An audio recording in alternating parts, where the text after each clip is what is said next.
Popcorn World.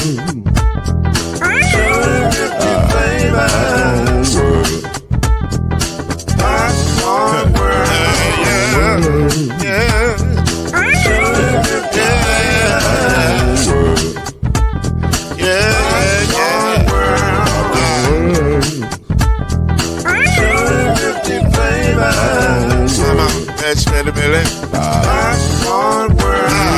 Can I make you groove now? Yes, I can. So you can get this groove in the back of a can. You can make it round the world when it holds in your hand. Popcorn World. 250 flavors gonna make you smile. 250 flavors gonna make you smile. 250 flavors gonna make you smile.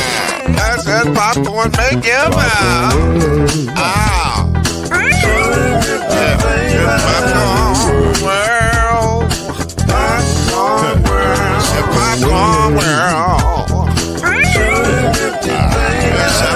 Popcorn World. Popcorn World.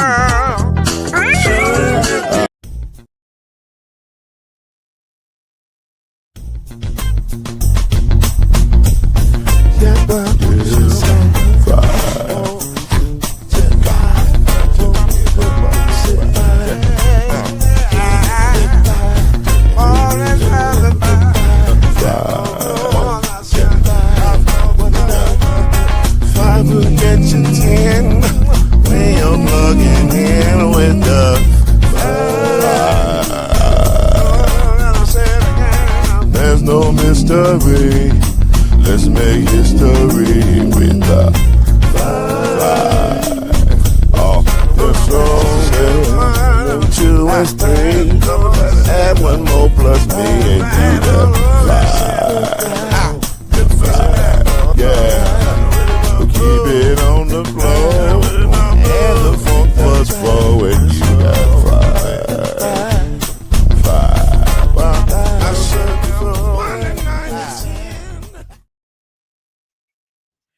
It is good to be in the land of the people who are trading and doing all kinds of wonderful things. And we are glad to be here with you tonight as the second round of the NBA draft is going down, as Trayvon Brazile is going to the Spurs, I guess. But I think that trade is going actually to Denver.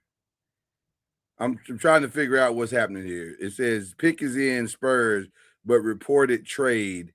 So I think Trayvon Brazile got picked by the Spurs, but I think he's going to Denver. But anyway, nevertheless, we'll be here through some of the second round. We may not stay for all the second round, but we're going to do our part of what we do and talk about stuff. And then also there are some rumored potential blockbuster trades that could go down as we are on the air tonight.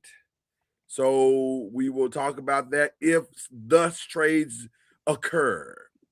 But for now, that is the great Chad Major over there. That is the great Byron Lusby. And I am Lloyd Spence, a.k.a. Mr. Noise. And we're glad to be here with you on the 5. This will be our final show for the summer. After tonight, we're going to take a break. We'll come back bigger and better than ever in September, I guess, or August, or whenever we come back.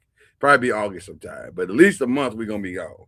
So that you ain't going to see us. So we got a lot to talk about tonight. The draft went down, or the first round of the draft went down last night, and it was interesting. Not as interesting as we thought it was going to be, but it was interesting. It was definitely interesting.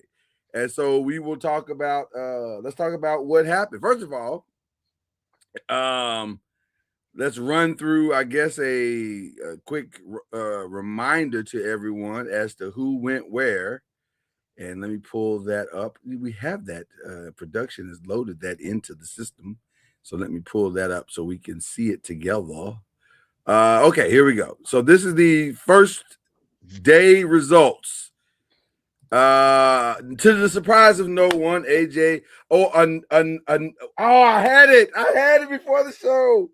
Anise, I got it. Anise Debansa. I was like, Anise, who is that? Did they draft somebody different? And then I realized it was AJ. Okay.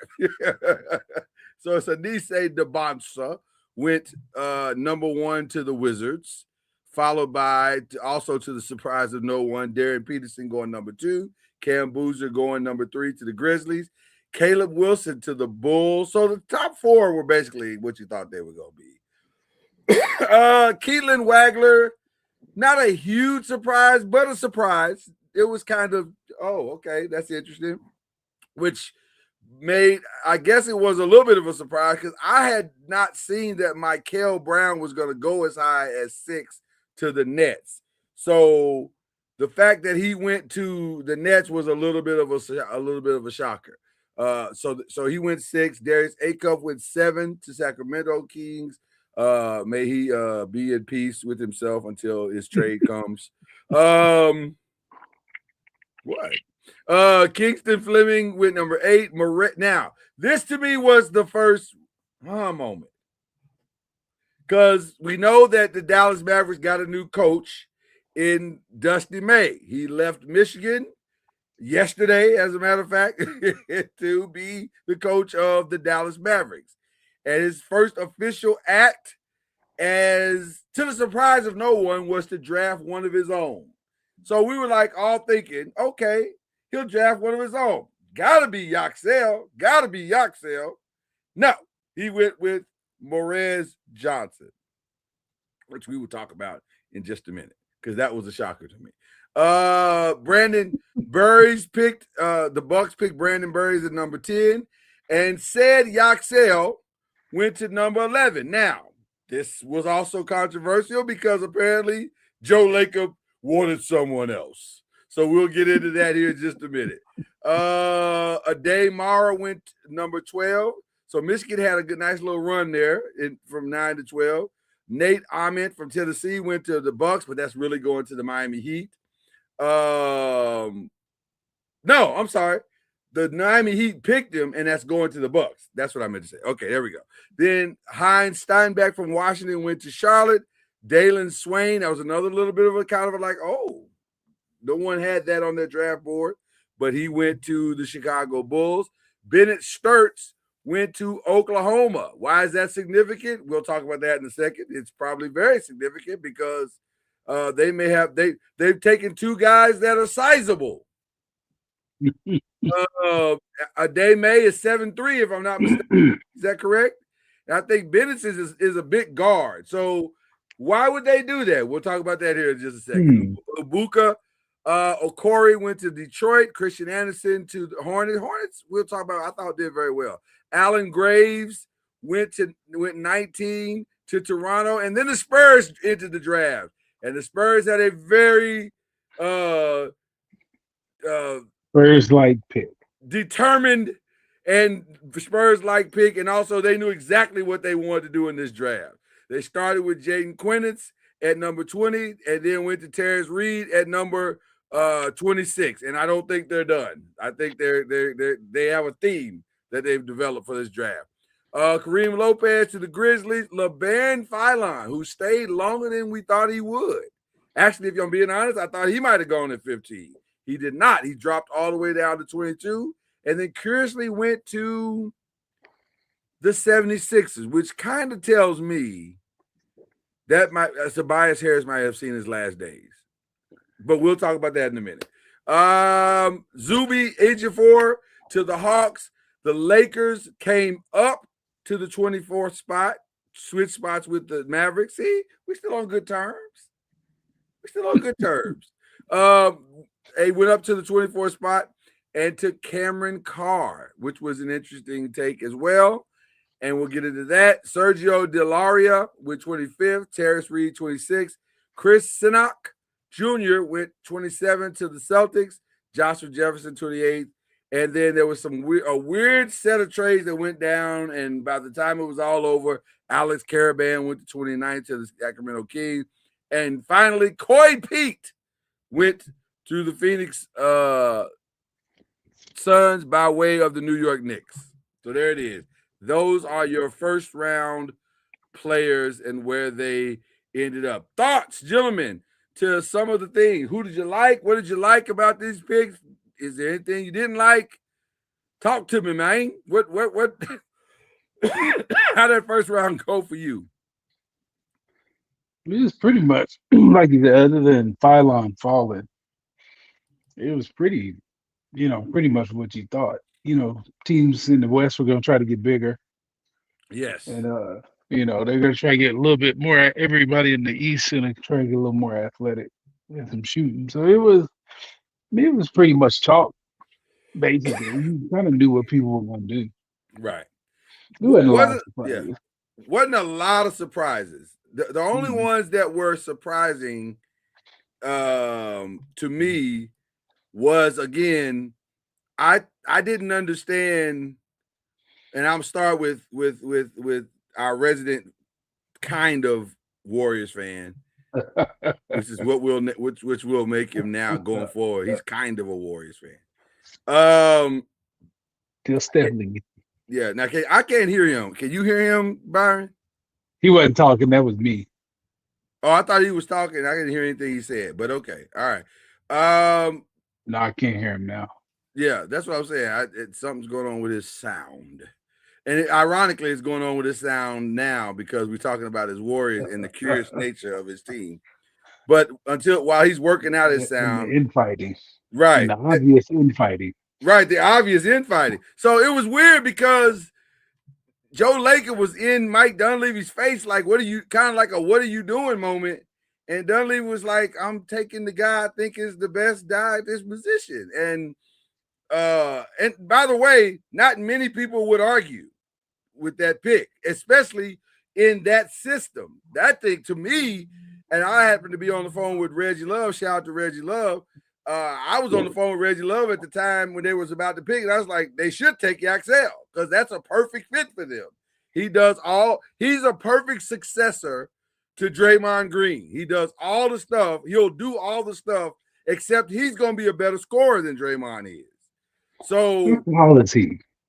he's about 6'8", and Chad about 6'8", Okay, so he's the 6'9", same something like size. that. Okay, so he's bigger. Yeah, I think he's Yeah, bigger in some regards to what Draymond is. So I was like, man, that's a perfect drop, plug and play kind of guy that could play this year and be impactful this year. And Joe Laker was having a fit, and then he walked off with it, throwing his hands up in the air, and I'm like, okay. And everybody in the group chat was kind of talking about it, and Charlie was talking about it, and I was like, Charlie was like, well, these things happen. I said, I don't really care if it happens or not. My question is, who does he want? Like, who did he want in that moment? So, Chad, did you hear anything throughout the day about who he wanted, or what was the beef? Chad still ain't got to work. You muted now, Chad. That's why you can't be heard now. If you unmute, I bet you good things will happen. Let's see. Say something, Chad. You gotta say words. Okay, nope, it's not happening. Okay, just go out and come back in. We'll talk amongst ourselves until you get back. Byron, I think that was the right pick. And you know how I feel about Mike Dunleavy. Like, I think Mike Dunleavy gets it wrong quite a bit. so I thought I was actually impressed. I was like, oh, he went and got the right guy for that system. What were your thoughts about that pick as well? I didn't understand it either because like everybody hailed that pick when they made it. Like this dude is getting put up in rookie of the year, conversations already. So I Right. didn't understand why people were so. I didn't know why he was so mad unless there was a trade they wanted to work out or something. I don't. Well, I've never seen an owner get in somebody's face like that. yeah. And so then it made me look at, okay, well, who was after him? Because Right. I said, was it a Right. day? Maybe he wanted a day instead of Yaxel But I, or Nate, or I was trying to think of who he would have wanted because nobody else on the list, other than upside of what I think Jaden Quainus is going to be, is I don't think they even come close to what Yaxel is. So they nailed it. I thought they nailed it. I gave him, but if I'm being honest, my grade was an A+. I was like, oh, finally, Mike Dunleavy did something worth the quarter. So I was impressed. Yeah, I don't know. I don't. Yeah, I didn't get that one. I didn't get that one. I didn't get that one either. But But like you said, everybody said this kid is actually an upgrade to Draymond. right, If he can he's score. if he takes the lessons of Draymond from the defensive side and adds it to his already pretty solid offensive game, he's a steal. He could easily be. I'm not saying he's going to be rookie of the year because he's got a lot. There's a lot of guys ahead of him that are really, really good. But he's going to have an opportunity to make a first team rookie because it should be a significant upgrade and a nice.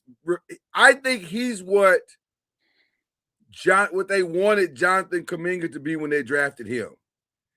And so I love the pick. So I was really confused by that. So let's see if we get maybe the GM wanted the other guy. Maybe the GM wanted the center, and they were like, "No, take this guy." Maybe that was the battle. Yeah, we got you, Chad. Okay, so Chad, give us the 411. Have you heard anything? What was the beef? Why were they beefing? There was a issue where they thought they was going to trade for someone. The trade fell through, and so they had to make a pick. So they had their eye on a player. Do you know who the player was? I don't. That has not been released. Okay. But okay, so the trade, I know it was mad. I was like, why is he so mad? So so there must have been a significant trade that they thought they were gonna get. Yeah. And well, then that goes back to Mike being fired again. So he's probably gonna Yeah, it's listen, I don't know what the trade was. I'm sure it'll come out over the next couple of days. But Yaxel is a solid pick. He is. Yeah. That is a solid pick and a guy that can help you day one. Exactly. Yeah. So, I like the pick. So you definitely. But that we have to measure the pick now versus the trade. So that was, once we find out who the trade is, then we'll say, oh well. Yeah. No, I mean, for what it is, I like the pick, and I think I mean, he works for what their system is. So he's perfect. He's absolutely perfect. So now it'll be interesting to see. I'm very curious to see what the trade was because it the way he reacted as though the trade was done, and Mike mucked it up. Mm-hmm. So now I'm really curious. Byron, I'm gonna have to do some research my own self and say how bad is this muck up? Because clearly Joe Laker was hot. He was fish grease or he wanted the big guy, or one of them. It could be a thing where he wanted the center, and then Dunleavy wanted the center, and the GM and the owner's like, no, we're not doing that. It's one of those two. Yeah, it's either something like either way, it's not good. It's not good at all. But man, that was bad. Well, Mike is one step closer to being fired today. That's what we're really figuring out. And either one of those picks would have been good. A day would have been good, or Yax would have been. I don't love a day. I don't know about the big guy. The way they play, he's gonna have to play on the floor. I like Yaxel much. I mean, a day can pass. He can pass, and but he's slow. He's god awful slow. And I didn't. I'm gonna be honest with you. I didn't love the pick for Oklahoma City because I was like, why do you? That's your Chet Holmgren replacement, unless you're gonna merge the two guys together. That's six more fouls, and they saw that leaning on Wemby tired him out. So they figured a free Chet and have him just lean on him. Yeah, that the Oklahoma and the San Antonio picks were to counteract each other. I think so. Yeah, so I didn't get that one. I didn't love the Dave pick. I thought now as far as winners and losers, it's hard to say that, and I don't even really, if I'm being honest with you, I don't want to get into the winners and losers because who knows. Mm-hmm. So maybe somebody won that we didn't even see won, right? But I'll tell you the picks that I liked and the placements that I liked. And I think I like Derek Peterson in Utah. but they got a log jam there. And then I heard something about now they thinking about putting Ace Bailey, making Ace Bailey come off the bench. And I was like, okay, I don't know what y'all doing at this point because that doesn't make any sense. So I don't know I don't know how to feel about the Darren Peterson pick. I thought the Grizzlies reloaded well with Cam Boozer, with Kareem Lopez. That's a solid rebuilding type thing. I'm not as big on Cam Boozer. You're not a Cam Boozer guy.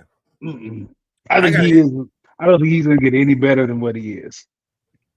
I think his floor is. We don't have a low floor, but he don't have a high ceiling either. Maybe it depends on who his point guard is going to be. Maybe that point guard that they have. I think he's one of them. What you see is what you get. That's me. I don't know. I think he's going to be exactly what his dad was, a contributor. I don't think he's going to be. But it's going to be an all-star. They're looking for an all-star, right? Maybe he might stumble into some all-star years because of injuries and I think he's going to get the ball. He's going to get opportunities because other than Ja, I don't know who else they have. Which is what I'm saying. I think he'll be exactly what his dad is. When his dad was at Utah, his dad was an all-star because there was nobody else on Utah.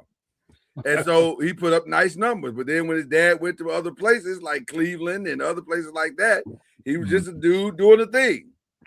And so I think that's what he's going. I don't see Cam as being this generational talent like I've heard. And I love it happen.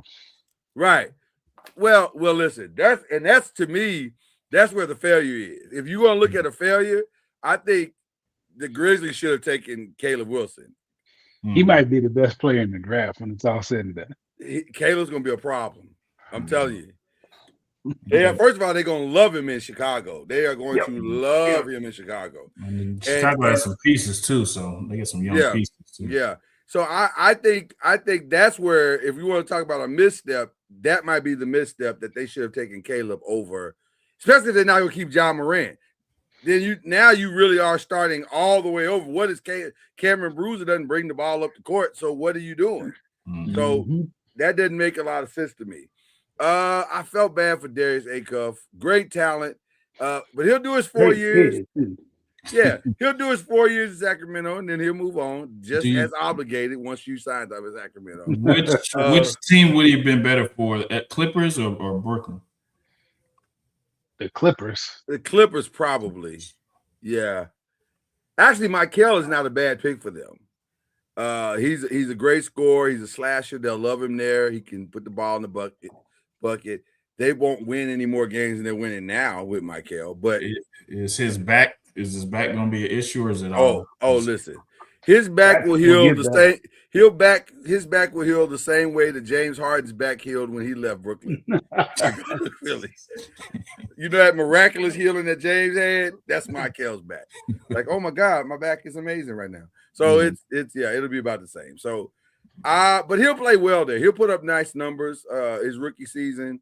The one that got me, let's talk about the one that got me. I didn't understand Morez to Dallas at all. I do. Okay, talk to us, because I didn't see that. I don't see that in him. I think that the reason why Dusty picked him is because he's his favorite out of the three that was drafted. Oh, so Dusty's going to get fired early then. I don't necessarily think he's going to be fired early. I think 100%. he's a high motor kid. He plays defense, which they definitely want to have a defensive anchor. One question and one question only, Chad. Okay. Is he better than Yaxel? Is he better? No, he's not better than Yaxel. But it depends on what they want him to do. It depends on what they want him to do. Nope. He's not better. No, he's not better than Yaxel, but he may be the favorite of those three. Like I was saying. I'm going to tell you where the trajectory is for that return. He's going to get reamed in year one. I think you're right that he picked with his heart and not his head. I do agree with that. Yeah. Therein lies also the problem, because there's no way you can, if you watch Michigan play, and I did watch them play through the entire tournament, especially in the championship game. I don't even remember Morez's name being called. I remember a day doing his thing. I remember Yaxel doing his thing. I don't remember Morez's name being called. He did his thing too. He did. Did he? Don't make me pull up. Don't make me pull up. Don't make me pull up the box score. He did his thing defensively. Don't make me pull. That's what I'm saying. Yeah, but that's not the problem that the Dallas Mavericks are having. They don't have a defensive problem. Because they still got Likely, they still got Gafford, they still got DJ. Maybe not. Maybe right. There. Okay, but then that also brings me back to what I'm saying. You can still get the defense and the offense. Yaxel is a two-way player. Why would you not take the two-way player that can put the ball in the hole for sure, as opposed to the upside maybe guy that is a little bit slower on offense and defense? That doesn't. So I think you're right. He probably picked with his head, and that's probably going to cost him. Like that'll be his first misstep for sure. I would not have. There's no way I'd have let Yax. And I got the inside track. I've already coached Yaxel. No way I would have put them two dudes together. That's a no-brainer. And I bet you all of the grades that come in on that pick are going to be B minus or less. They may end up as a C, because I just don't think that's a good pick. But you love. Are you a Morez guy? I mean, I like him not at that spot, but I think they were mocking him between 11 and 13. Though, if not Dallas, it was going to be Oklahoma City. That's what I was looking at the mocks. To be honest with you, Oklahoma City makes more sense. Yeah. That actually makes more sense. So I think they missed on that one, but time will tell. Time will tell.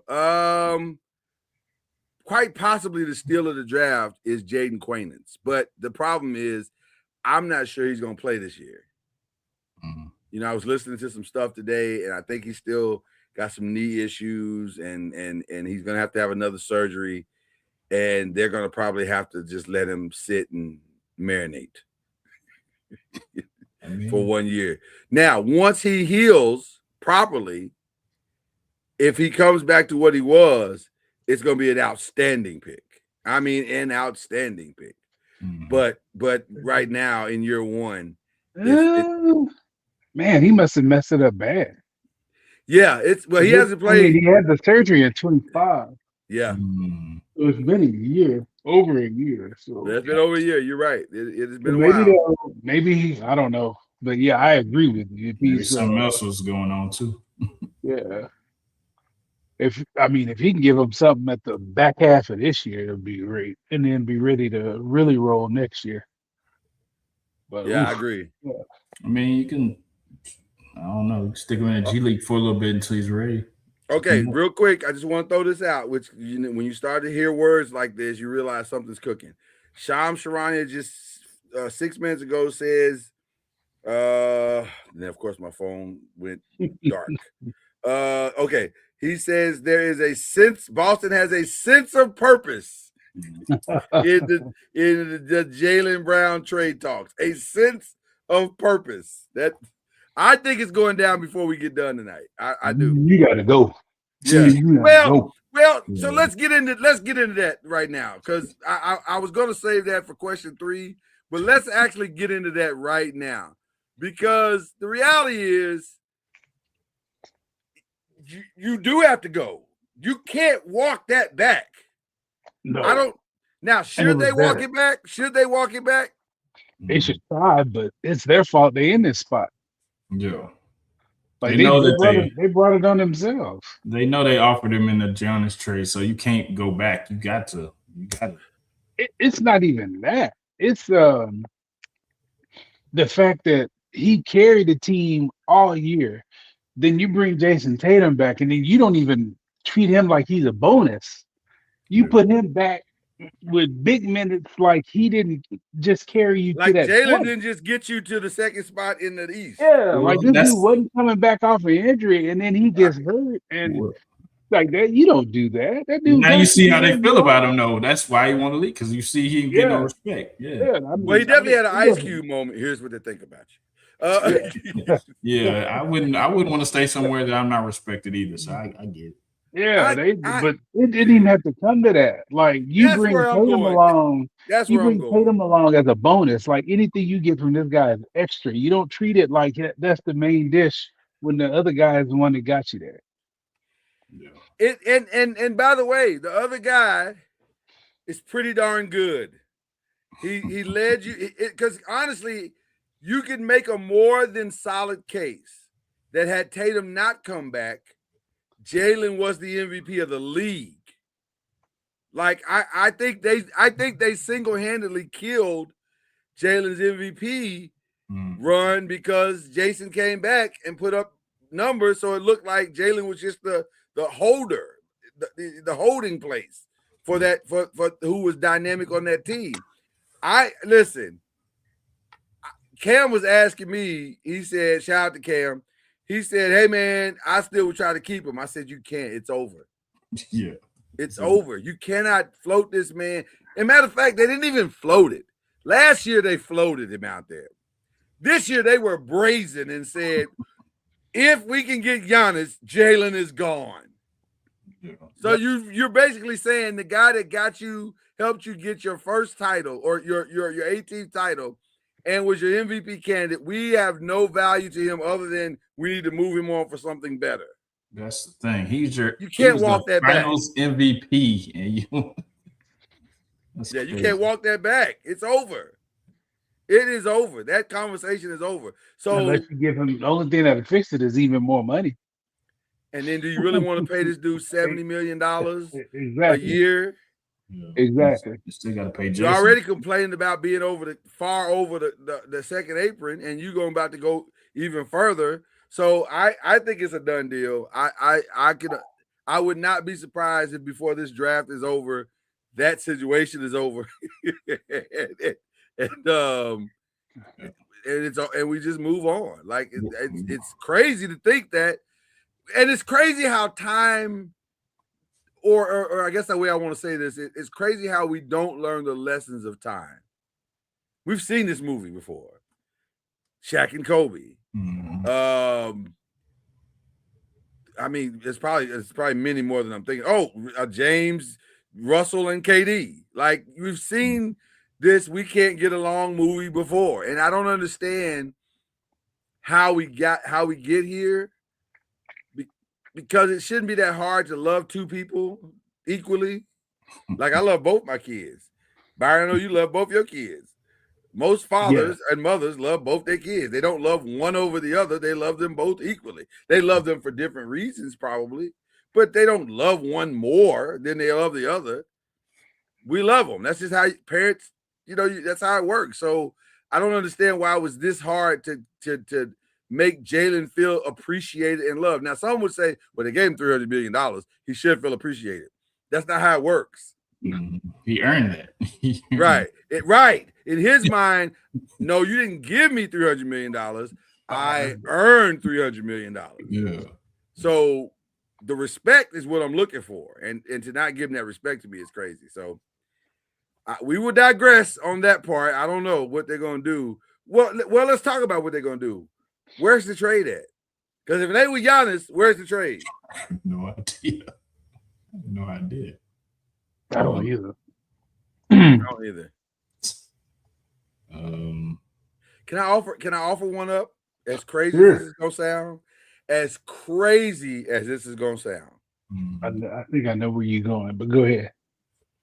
Because I was very curious today that my Lakers settled so fast on Austin Reeves. I was like, wow, 4 for 185? He left money on the table? Now, there's only two reasons to leave money on the table. That money helps you sign other people, even though that's hard cap, so it's not that big of a deal. But still, extra money is extra money.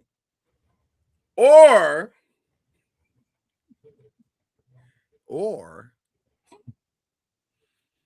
maybe we about to F them picks and that player and ship all that off. Because that saves Boston a lot of money. Yeah. And all the ego stuff is gone because Austin just want to hoop. And by the way, shout out to Austin Reeves for getting his bag. Listen, how you want to feel about him as a player, or if you think he's good enough, or he's a defensive liability, which he is. Right. The bottom line is the man was an undrafted rookie and went from undrafted rookie to we got our first big trade of the night. Isaiah Stewart is traded to the Memphis Grizzlies. If that is not the most Memphis Grizzly player of all time. Yeah. Wow. Perfect fit. 3 future second-round picks is what he's getting. They are going to love him in Memphis. He's exactly. Yeah. He is all things Memphis. It's a perfect pick. Only thing he's missing is a gold tooth, and he needs to change them dread to a curl. And he's perfect. He might have it. Wow. Yeah. Bill Simmons said some things are just meant to happen. Some things are just your thoughts, gentlemen, on Isaiah Stewart being traded to Memphis Grizzlies. You nailed it. Yeah, I mean, I can't think of anything better than that match. Oh my God! If I was going to draw up a player or if I was just going to randomly pick a player out of the league and say he's a Memphis Grizzly, it would be Isaiah Stewart. So that's crazy. Him and Ja gonna be trouble. Huh? So him and Ja gonna be even more trouble. Oh, Josh gone. Yeah, you ain't got to worry about Ja. Ja won't be there. Nah, Isaiah Stewart he may fight on the court. He ain't no off the field stuff. Yeah, I haven't heard him do nothing crazy off the court yet. Not yet. But he in Memphis now, so it's you don't mess around in Memphis. Some dudes know where to go. Well, except for Ja, they know where to go and where not to go. I agree with Ron. I think the only thing Isaiah Stewart is missing is a deuce in the quarter. And if he can get him a deuce in the quarter, he's got everything he needs to survive in Memphis. oh man.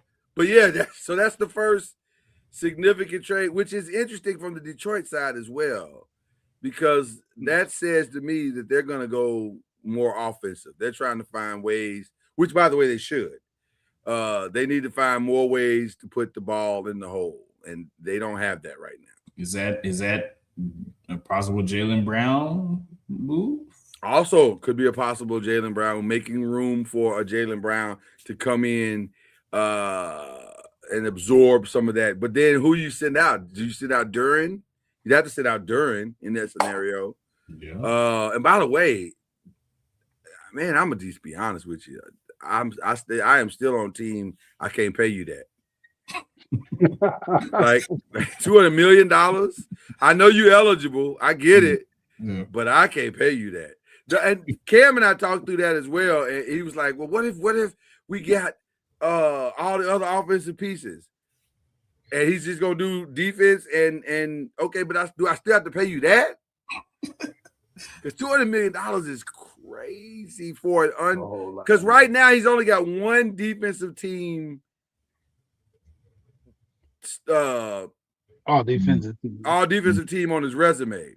Mm-hmm. So to me, I don't understand how you get one and that automatically gets you into the 200 million range. That's the market, man. That's the market. That's the way it's going. I can't do it. It's the season of overpayment. I can't do it. Not one. When Draymond got his contract, I was like, that makes sense to me. That man had a defensive player of the year. That man had several defensive and he ran the offense. Yeah. All of that makes sense to me to pay him $200 million. Paying Duren and he can't even shoot a layup. That's crazy to me. But especially after that playoff run. Oh, he was awful. He was awful. So then how do you put him in a deal? So if you're the Celtics, is that value? I don't know. That's what I'm saying. I don't know if that's value. Now, do the Celtics do the Pistons go real crazy and say we'll flip-flop Cade and send Cade to the Celtics? And picks and whatever? I don't think so. Because don't you have the same problem if you send Cade? Actually, didn't you just get worse if you send Cade? Yeah, that's not the answer. Okay. So Chad, what is the answer? Who should get in the mix? I did hear Detroit as one of the teams for Jalen, so that is a possibility. I've heard the New Orleans has a lot of great pieces, so I can see New Orleans getting in the mix with the center Yasiv, because they rejected us. We made a pitch for them last night, and they were like, "Nah, Lakers." Does the deal include Zion? Or? I think it has to, money wise, to make the salaries match. Doesn't it have to include him? I would want to keep Zion if I'm bringing Jalen Brown. So no, I don't want to keep Zion. If I'm bringing Jalen Brown, I think we've already done that. We've already done that, but not with Jalen Brown. What's going to happen? What's going to change? Is he going to stop eating with Jalen Brown get there? I think he'd probably get more motivated as far as to try to get it right. Hey, man, that dude was the franchise for 5 years. If that don't motivate you, ain't nothing that's going to motivate you. He ain't had no veteran presence over there, man. Do you need a veteran presence when you making have a chance to make $250 million? Sometimes, and they've handed you the keys to the franchise. Sometimes you need some guidance. Jordan shoes. Right. I don't understand. Listen, if I gotta motivate you that much, I don't want you. I shouldn't have to motivate you that much. That's a lot of motivation. What I'm not going to do is coddle you. Yeah. So no, I'm not doing that. I think now somebody may take a fly on Zion. Maybe. I know they're hoping that someone will. My only problem with the strategy that the New Orleans Pelicans have as it relates to Zion is that people have seen him. Like, people have sight. Mm-hmm. So they've seen what he is. So how do you sell that to somebody? Right. So I don't know how they're gonna pull that off. But I like Herb Jones. I like Trey Murphy. Mm-hmm. That would be I like the center, Masiri. DeJounte still over there. DeJounte still there. And by the way, I keep hearing that the Celtics want to get rid of Derek White. I don't know. Why is everybody abandoning great defensive players? Like, as if defense doesn't matter in the game. Wow. Yeah, I don't know. That's crazy. That's crazy. Well, they don't want to pay him. Let's get to it. They don't want to pay him. Yeah. So the Celtics realize that these guys are living off their championship pedigree, and they don't want to pay these guys. So getting rid of Jalen Brown, you're going to have money to pay him. Well, it depends on who they get back. Yeah. Depends on who they get back. Depends on where he goes. Where would you like to see him go, Byron? I don't know. I have no idea. That's what I'm trying to think. Yeah, that's what I'm trying to do too. Yeah. And I'm trying to figure the hardest part is, like, he'll fit anywhere. It's just, Brooklyn? What can you get back? Somebody has to have something to give back. They're not gonna let him go for nothing. They can't let him go for nothing. Yeah, so it's gonna have to be picks or players involved. So yeah, you can't let him go for nothing. You got to get something. But I'm with you. I don't know what makes the most sense. Yeah. You say like a Brooklyn or somewhere. Let me see here. I don't think they have the assets to. Right. I'm trying to look around now. Cleveland, maybe. Maybe that's if LeBron don't go there. Chicago. They don't have anything to give. That's the only problem. Yeah, a ton of wings. Maybe Charlotte wouldn't, because they got a nice little nucleus. So I'm hearing they do not want to re-sign Mikal. Mikal Bridges. I'm hearing they do not want to re-sign him, which is interesting. But I can also understand that, because he overpaid for what you got. Right. And he hadn't really done anything. Like, he's a highlight reel from time to time, but he's not done anything. Mm-hmm. How about Denver? Perhaps. Jokic and Jalen Brown is a problem.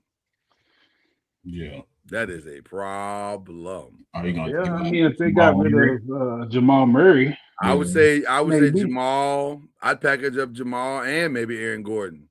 Yeah. And send them both out and be like, here you go. They got to do something. Denver's got to do something too, because their window is closed. Yeah. Does it make sense for the Clippers to try to do a Jaylen Brown Kawhi swap if the Celtics will listen to that? Got to see if his uncle will allow that. What? What did Got you to see if say? Kawhi's uncle will allow that. Yeah. Uncle Dennis, we calling Yeah.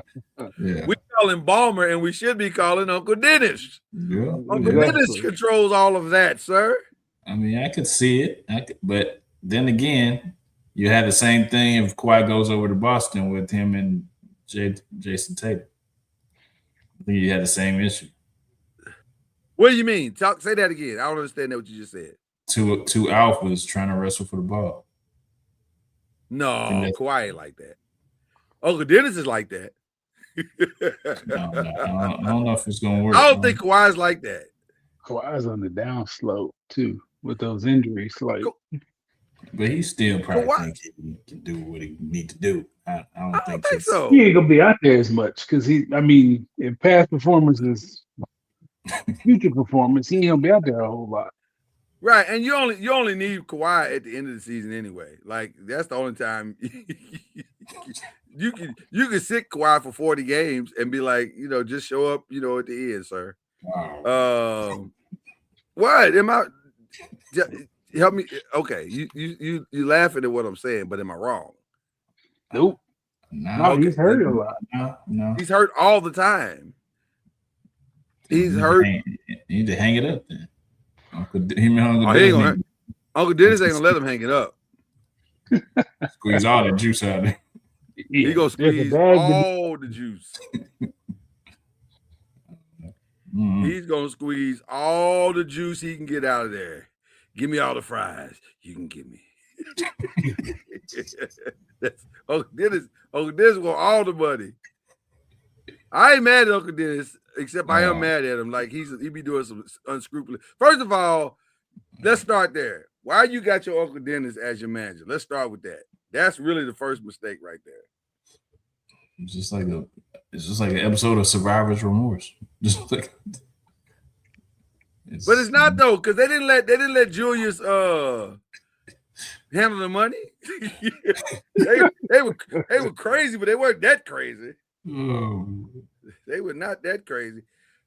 The ones that make sense to me the most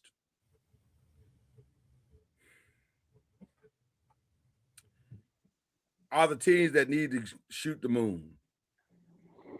That's the Lakers. That's the Golden State Warriors. That's the Clippers.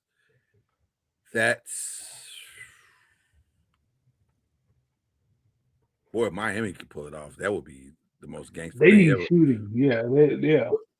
But they can't. They desperately need shooting. They have none. Yeah, they don't have any more. They ain't got nothing else to give though, except for Bam. Yeah, they need to help Giannis and Bam out. So, well, I don't see Bam. It's not for. Cam was here, and then he wasn't. So I don't know. Maybe I guess he'll come right back in a minute. Those are the ones that make the most sense to me.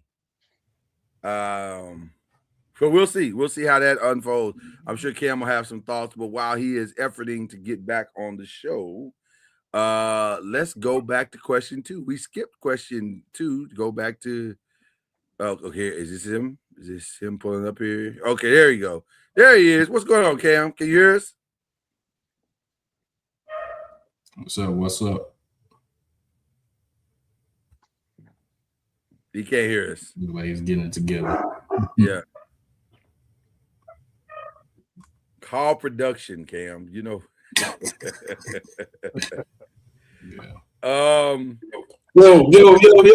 There he is. Can y'all hear me? Yeah. Yes, sir. Yeah. Byron is showing Boomer Sooner. He's showing your boy some love tonight. Boomer Sooner. That's right. You gotta listen. Hate him or love him. Hate him or love him. The boy did it. The boy got his own money. Welcome to the championship competition. Yeah. Listen, I'm in Arkansas right now. That's impressive what he did. He came out of this state. That is impressive. That is impressive. Undrafted rookie. So It's a good contract too for both parties. it is a very good contract. It's also a tradable contract. Yes. Which is where we were talking about before you came on. Because there's movement. I'll read it to you like Sham said it. Sham said, and I quote. Oh, you talking about Jaylen Brown? Jaylen Brown. I have to read it first. There is a sense of purpose in the Jaylen Brown talks right now. A sense of purpose. It means we have to do it. That means Jalen will probably said something sideways, and they're like, "Okay, we get it. You want to leave? We got it. We got it." So you're already trying to trade Austin Reeves for Jaylen Brown? I'm not trying to do anything. I'm saying when you look at the landscape of the NBA, is there a value pick or a value trade for Jaylen Brown? You kind of hinted it at the contract thing. You kind of. I did, because it's a tradable contract. But I'm saying, if that's not it, where else would you go? You already know. We've talked about this last year. I told you. Oh, that's right. You brought up another team. You're right. And it makes sense. It makes sense. It does make sense. Tell the people what you're talking about. Go over there with Daddy, the person that drafted you. Because they got a lot of picks. They got a lot of players. They got a nice team. They missing Jaylen Brown. That might be why they floated that Ace Bailey thing today. Because that was weird. That man started 61 games. They said he's going to the bench. Huh? That could be. That don't even make sense. It's gonna take one. Ace Bailey's gonna take both of them boys over there. I think if they but listen, as much as Danny Ainge is a legend in Boston, you can't even come talk to me if you're not gonna talk to me first about either marketing or Jaren Jackson. Don't we starting the conversation with that. Mm-hmm. And I really want Jaren Jackson if I'm Boston. If I'm Boston, I want Jaren Jackson. I don't think that's gonna happen. That's not gonna happen. Then hang up. Hang up the phone. Then somebody hang up the phone then. Hang it up then. Hang up. They're not talking about it. Y'all ain't gonna give me y'all leftovers. I want what you want. You want leftovers. They're giving them the future. In Ace Bailey? They're giving them the future. Ace Bailey's not a leftover. Matter of fact, excuse me, who's your favorite person to get drafted last year? Oh, it's Ace Bailey. Okay, stop talking like that, man. Stop talking crazy. It was Ace Bailey. But y'all getting Jaylen Brown. Y'all get to win right now. I got to win 3 years from now. They get Jaylen Brown and they get the youngster from Louisville, the scorer, the one that averaged about 20. Not enough. Keontae George, no. And give me some of the picks, Danny. Yes, Keontae George. Ace How Bailey. many picks? How many picks is it? How many picks is it? How many picks is it? Danny gonna say F them picks. F them picks. 3 picks. Hey, hold on. It's Danny Ainge. Danny Ainge will get what he wants. Hold on. You said 3 picks? 3 first. How about 3 firsts and 2 twos? And them other 2 dudes. It sounds good. Because you're gonna put now you can put marketing, Jerry Jackson Jr., Jaylen Brown. You can get some other guard. Plus, they got Ball, and they had some other couple of young cats over there. I would do that deal. Absolutely, you would. I do that deal. That's a solid deal. With that being said, he's probably gonna be in Atlanta though. I ain't ready to give up on Zakar already. He just got there. I think so. He ain't been there 10 minutes.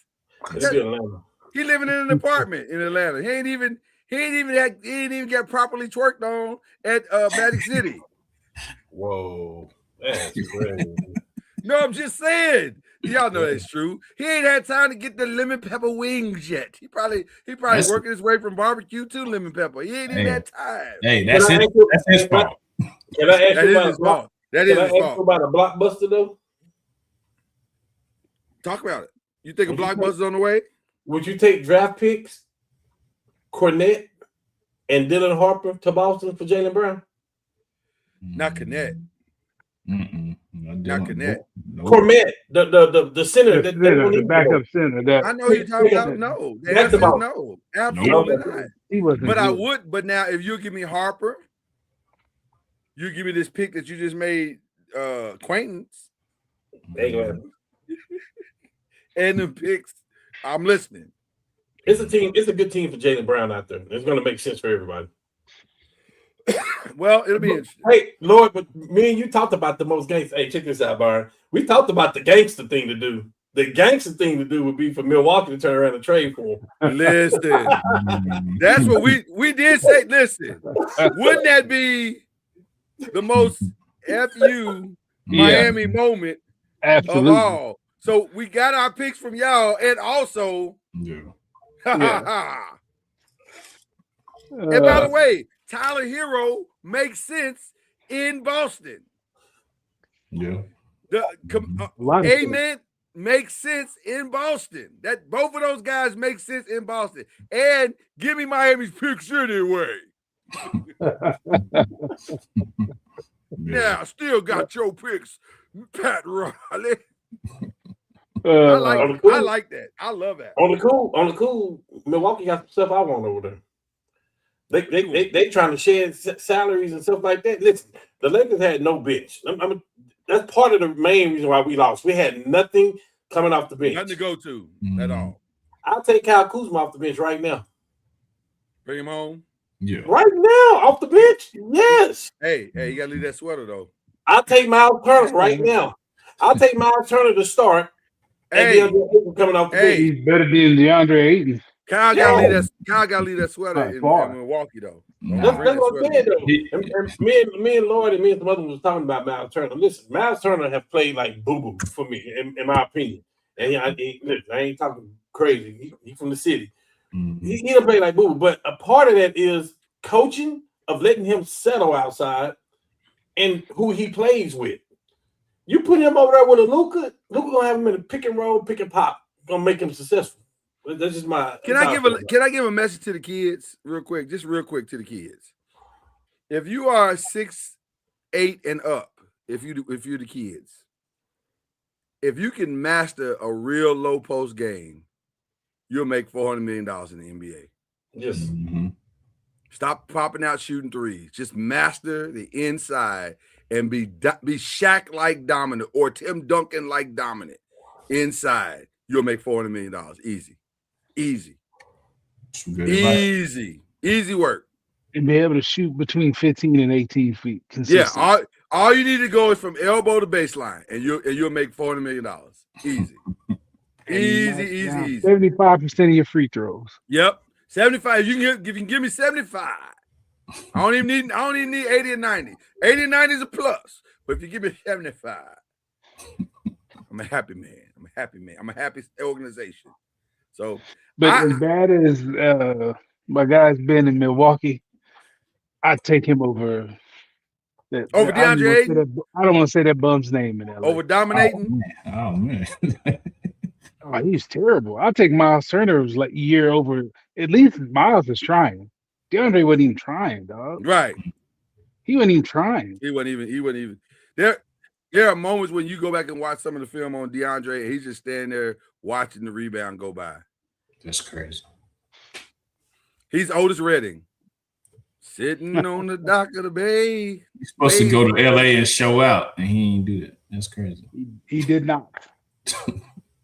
And bought a chain to say he did. That's what's crazy. All right. Let's go back to question number 2. We didn't even talk about question number 2, Cam. We're gonna lead off with you, brother. Before we definitively say our thoughts on this, let us remind the people what Miami gave up to get their guy. Can we do that? Miami decided we want Giannis, and we're willing to pay a high premium. And they did pay a high premium. They paid the following things Miami did. Let me pull it up here. Where is it at? Miami did the most is what they did. Let me just pull it up from my phone because it'd be much faster for me to get it from my phone. Miami gave up Tyler Hero. They gave up where is it at? I had it and then lost it. Hawkins. Yes, they gave up. So Milwaukee gave up Giannis Antetokounmpo and Bobby Portis. And so let's be clear also. Let me be very clear also. This is not the final trade. These are just the trade principles. We don't know if all of these players are going to Miami. They probably are not. And we think all these players are not necessarily going back to Milwaukee. So this is just the players that are going in and out. Here we go. This is the framework. The framework. Giannis Antetokounmpo, Bobby Portis from Milwaukee. From Miami, Tyler Hero, Khalil Ware, Yami Yaquez, Kasparas Yakazonis. 3 first-round picks, including this year's 13, 1 pick swap, and 1 second round. So essentially 4 first rounds and 1 second round. Your thoughts, gentlemen? Did Miami give up way too much to get a superstar? I mean, if they win one championship, they win the trade. If they don't, then it's all for nothing. Only one? Yeah. Because they gave up less to get Jimmy Butler and got to 2 finals. Yeah. I think he has to win a championship there, or it's all for nothing. Just one? Yeah. Okay. All right. Byron Lusby. That's a lot. That's a lot. And you got to have. I mean, they got 2 forwards. That's all they got right now. Like, how are you going to build a team around that? They have $18 million to build a team. I don't. Yeah. I mean, where does it come from? I don't know. I don't know if they're going to move Bam and try to get relief that way. I don't know. I don't think so. They don't have a team. I didn't think so, but I just don't know how it's. They got the makings of a great front court. Absolutely. I mean, points are going to be hard to come by. Right. Listen, they got the makings of a great front court. Do you think the Jaylen Brown suspected trade will be included in this as far as? It could be. It could be. And that's why we said this is just the framework so far. I think by the time we get to July 6th, it's going to look in complete, just like the Kevin Durant thing, it's going to look completely different. Mm-hmm. It's going to look completely different. So it could be a whole bunch of teams in this. It could be a whole this. I think this is very well be a 4 to 5 team trade when it's all said and done.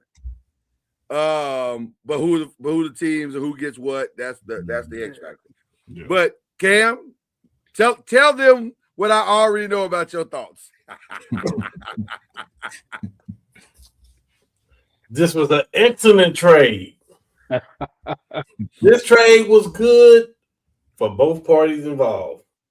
Here we go. Miami.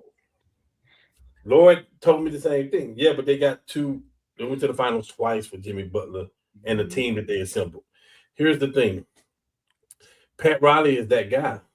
He's going to get his superstar. Jimmy Butler's not a superstar. And when you go get a superstar, I'm talking about he went and got Shaq. He went and got Bron. He had D Wade. Bosh. Like, I think Bosh was more of a starter. You saw what he did in Toronto. Yeah, he's super. You saw what he did in Toronto. So, like, these have been – remember, when Bron left, the first thing that Pat Riley tried to do was go get Carmelo Anthony to pair with Bosh and Wade. It's like he won his star. And for me, it's Miami. It's like LA, New York, Miami. You need that star. And like I told Lloyd, if I got a chance to get a superstar, I'm trading. I'm getting rid of all that them picks. I'm going to get my superstar. Now, Milwaukee, there's no free agent that's breaking down their neck to get over there. Nobody want to go to Milwaukee. So the fact that's 100%. And by the way, there never will be. Yeah. Right. And I feel like Milwaukee played their cards right by dangling Giannis in there last in right before the trade deadline. So now I get to start fishing, some picks or whatever. So now the fact that they got the picks, they got the players, they can turn around and flip the players. Listen, the Lakers are in on Khalil Ware right now. They can get Khalil Ware. They're going to give up some stuff to get him. Again, Milwaukee did what they had to do. So I think this trade is good for both teams. Now, Lloyd brought something else up. Well, we don't know that. Maybe it depends on what the picks turn out to be. Just like Chad is saying, it depends on Miami winning the championship. I'm saying as of now, the framework, everything, I think both teams won. Both teams got exactly what they want. Here's the thing. I was looking today, and they said that as of yesterday, the Paul George trade is finally done. Which is crazy. Right? Which is crazy. That's crazy. I saw that too. I was like, wow. That's But crazy. here's the other thing, though. Yeah. Would they make that trade if they were to tell you that, hey, NCAA gonna be Finals MVP and back-to-back league MVPs? They wouldn't have made that trade. We can't go by that. We got to go by what they got at that point, at that time. That's what the trade is based off. Man, it wound up being Jalen Williams. It wound up being all that, but the trade that they made, that was not a bad trade. I told Lord, the biggest winner is the Lakers, because we got Luka for Anthony Davis, who played 17 games. Because that's the kind of trade that it should have been for Luka. It should have been real talk. It should have been in our reality. It should have been Max Christie, Austin Reeves, and Anthony Davis for Luka in the draft picks. So Milwaukee did. I think it was good for both teams. I love it. I love it. And once you said it kind of like that, I backed off of it being a route, because I was like, okay, that's true. That it's not a route. We don't know if it's a route yet. Right. Now it could be, because Milwaukee, most likely those picks are going to be journeyman guys. Unless you're a superstar, you're a journeyman. What pick was Giannis? Like he was in the mid. He was in the middle of the round, like 11 or 12 or something like that. I think he was. Yeah. But that's my thing. If all those other teams knew that Giannis was going to be what he was, they would have picked him. Wait, hold on. Minnesota picked Flynn and Rubio over Steph Curry. If they knew what Steph Curry was going to be, they would have picked Steph Curry. So, and that is the point. You don't know, because it's all guesswork at the end of the day. So you don't really know what it's going to be. Phoenix picked DeAndre Ayton over Luka. I know. and they GM, they just got a new president of operations in Phoenix. And where was he from? Where Luka's from. And you didn't pick Luka? Yeah. And I'm sure he was standing on the table saying, this kid Luka is good. He's going to be great. And they were like, nah, DeAndre. You don't know. That's the whole point I'm making. We don't know. Me and you had the argument about AJ. I told you a long time ago, this boy's going to be drafted number 1. Everybody that was in the thing saying, listen, this A-Cuff and this Peterson guy right here. See, everybody saying that. And then somebody saying, Boozer saying, y'all may look back around and say, man, that guy should have been picked number 1. I should have been picked number 1 in this draft. Like, we don't know. And listen, only time will tell about all of it. Yeah. So we will see what any of those guys, maybe they all become great. We'll see. This could be a great draft, or it could be they got us. They got us. They fooled us all. That's what they were just regular old dudes, right? So we don't know. Now the NBA analysts are saying this may be one of the best drafts ever. That's what they are saying that as well. They are saying that as well. So we will see. Time will tell. What do you think? That's a great question. That's a great question. No, I'm not talking about the draft. I'm talking about the players themselves. I'm talking about the trade. Oh, the trade. I have actually. You kind of softened me a little bit, because my first reaction was what Byron said. Like, whoo, man, that's a lot. That's a lot. But then again, is it right? Like, we don't know if it is, because if Giannis rattles off 2 more, that wasn't a lot. Well worth it. Yeah. Right. It wasn't a lot. Well worth it. Yeah. And by the way, in the East, he could rattle off 2 more. Yes. Because if the Celtics do what we think they're about to do, then the next 10 years of the East is up for grabs. Right? You know, Boston is no longer the favorite anymore. No, but it'd be about those same 3 teams. The Knicks for sure. Well, that's what I'm saying. It's gonna be one of these 4 or 5 teams. So that's the thing that we're talking about. Like, if it could work out really, really well for Miami, if they can somehow fill the roster with some people that are complimentary. Now, I'll say this: I don't think they're going to fill that up in year 1. I think they're gonna struggle with that in year one because they just don't have the money.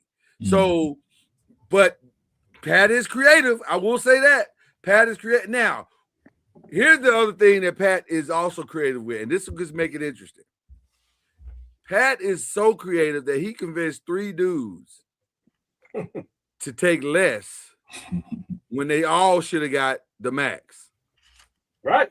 So now, if he can convince Giannis to say, "Hey, man, take some off these first couple of years. I'll take care of you on the back end, but let's put a winner out here."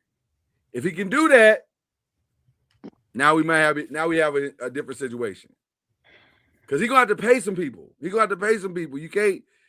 And Norman Powell seems like they're already ready for him to walk out the door. And Andrew Wiggins can't resign because they ain't got the money to pay him. So they're gonna lose 2 right off the rip. So the only way to get anybody is Giannis is gonna have to take less money. Will he do that? That's the next question. So I have a big question mark on the entire trade. Now, with Milwaukee's side of it, I mean, if you don't want a plug-and-play replacement in Jaylen Brown, then you did about as well as you can do under the circumstances. That's what it all comes down to. Jaylen is a plug-and-play, and we keep the train moving. But also, Jaylen is probably just good enough to keep you in the 5th, 6th, or 7th spot, which is not where you want to be. Right? Yeah. You want to kind of suck a little bit if you're Milwaukee because you're not going to get a lot of people to come to Milwaukee. So you want to be getting the best draft picks, and which I don't know how that's going to work with the new trade. That's the other thing that we haven't talked about. With the new way the draft works, sucking don't help you. Yeah, they're saying it's not going to even matter at this point yet. Right, sucking don't help you at all. So I don't know. I would say it's a strong incomplete. It's a strong incomplete. You know, I'm looking at this right now. Yeah. And I heard this before. We don't know. You don't know what's going to happen. And going back, I ask myself right now, let's see, do I want the championship? Yes, I always want the championship. Right. No question. Or right now on my team, do I want Josh Hart? Do I want Lonzo Ball? Do I want Brandon Ingram? Do I want the draft picks back? The draft picks that Pelicans got, they got DeAndre Hunter and Dyson Daniels. Like, do I want all of that? Or do I want AD in the championship? So you don't know what the player is going to pan out to be. Like, and the Lakers was in a 10-year drought at that point. I'm taking the championship. Yeah. I mean, it's hard to say a team lost the trade when they did get the championship. They get the championship, then they won, or at least they're definitely far ahead of you because you. Yeah. So, it's tough. It's tough. It's tough. It's tough. But time will tell us what's going to happen. We talked about the Jaylen. Do you have? So you said the Jazz. So we can go. I guess we go on to the 4th question, which is who needs to make some moves? Like the draft is just about over tonight, but who needs to be thinking about tomorrow and what moves they make tomorrow? The 2 people on this side of this Hey, we willing to deal with. No, I know because we ain't saying nothing. Yeah. We've been having some real waiting to see what they come up with. That's what I'm waiting for. See what they come up with. Yeah, I think it's going to be. I think they've seen the blueprint in OKC, the Spurs, and even the Knicks, and they know there's only one path to even have a chance at getting to a final, and you got to have dogs behind your stars. That's it. So where are the dogs? And I think what you're about to see. And by the way, the Lakers have the most cap money to spend. So they about to go spend it. They about to go spend it. Let's go get these. Let's go get 4 or 5 dogs to put on this bench, and it's gonna motivate these young boys that we got, and let's go after this thing once and for all. And I think that's where they're headed. And I think they are gonna resign LeBron. I think LeBron stuff was much to do about nothing. That man's wife is not going to move. She's not listening to him. Baby, what about? Hey, aren't you going on vacation? No, but I'm just saying. Why? What about go? You're supposed to be going on vacation. So it's just headlines at this point. Stop talking to me about this foolishness about I think it's a traveling. real thing. I think it's a real thing. It's not a real thing. We'll see. That woman ain't going nowhere, man. I think it's a real thing. Okay, if it's real, where's he going? It could be Cleveland. No, he's not going to Cleveland. It could very well be. Listen, you saying that, and everybody, Brian Weinhorst just came out and said about an hour ago, like that if that's where he want to go, they will facilitate a sign and trade to get Jared Allen all day. That's a different conversation. Would they do it? Yes, of course we do it. Of course. If that's where he wants to go, but it ain't. I don't think it. For the first time in his life, I don't think this decision is solely his. I think that lady is sitting over saying, "You can go to Cleveland. I'm not going to Cleveland." Okay, I'm gonna tell you this. There's a realistic chance that he could be in Cleveland. He can be in Miami. There's a realistic chance for this. Is what I'm telling you. Mm-hmm. Well, if you're the Lakers and you don't get a ton of stuff back from Miami or Cleveland, then you're the fool. You're not going to get He's a not ton under of stuff. contract. Yeah, he's a free agent. Hold on. Y'all talking like signing trades don't exist. No, it would be a sign to trade, but they're not going to lose leverage. That don't even make sense. That's why I said Jared Allen. It makes sense, Jared Allen. That's what I'm saying. You got to get something back. Right. You can't just let him go. Right. Well. Here's the thing. We actually have the upper hand when it comes to that, because the other teams, all they can offer him is the mid level. Right. So if you do a sign to trade, hey, Bron, we appreciate the work you've done. We still got Bronny over here in the camp. You're able to get your money this way. If we got a sign and trade, you're able to get your money. Yeah. Yes. Just like Milwaukee did them other Antetokounmpos. Oh, they're not worried though. They got a job. They'll be the last ones in the building, but they got a job. They absolutely got a roster. Do you have exactly how much money we have in cap space? Like 50, 54, something. Is it more than that? 72, something like it's some crazy number. I don't remember what it was, man. I'll find it out while y'all wait. It's a crazy number though, bro. It's a lot for Mark to play with. Huh? It's a crazy number, man. I don't know. It's just you look at the number and you say, what's going on? Like, are we 52.1? 52. That's what I thought about 52. About 52. So I mean, and I think that's include no boys deal. What it say? Oh, it don't. His money don't count at all. Yeah. Yeah, it don't count against them at all. I think I'm looking. I think it's more than that too. They got money to play with. They're gonna be real players in the market. So people have to listen because they got too many things that they can offer. Free agency starts in a week, right? July 6th officially. Officially, the deals are. But I think there's a window that might be a little bit early where you can start talking. I think the 29th, I think. Something like that. I think it's like the 29th or something like that, where you can start having some legal conversation. Tampering. Yeah, they already talking. Don't get it twisted. Oh yeah, listen, no question. We all know how this works. So yeah, they already conversations are had. I think your squad got to do something too. I think so Cam, I don't know if you knew this, but shout out to Chad who broke the news here on the 5 that the rumor is that there was a trade that was supposed to happen in Golden State, and that's why Joe Lacob was upset that somehow Mike may have botched that trade, and that's why he was losing his ish because he did not look happy. So Mike Dunleavy is for sure. If he wasn't before fighting for his job, he's for sure fighting for his job now. Although, again, I will say, I love the Yaxel pick. I love it. But that ain't gonna save him. Pick. Ain't gonna save him. But I love it as much as who the trade was. Like, I really want to know who the trade. Yeah.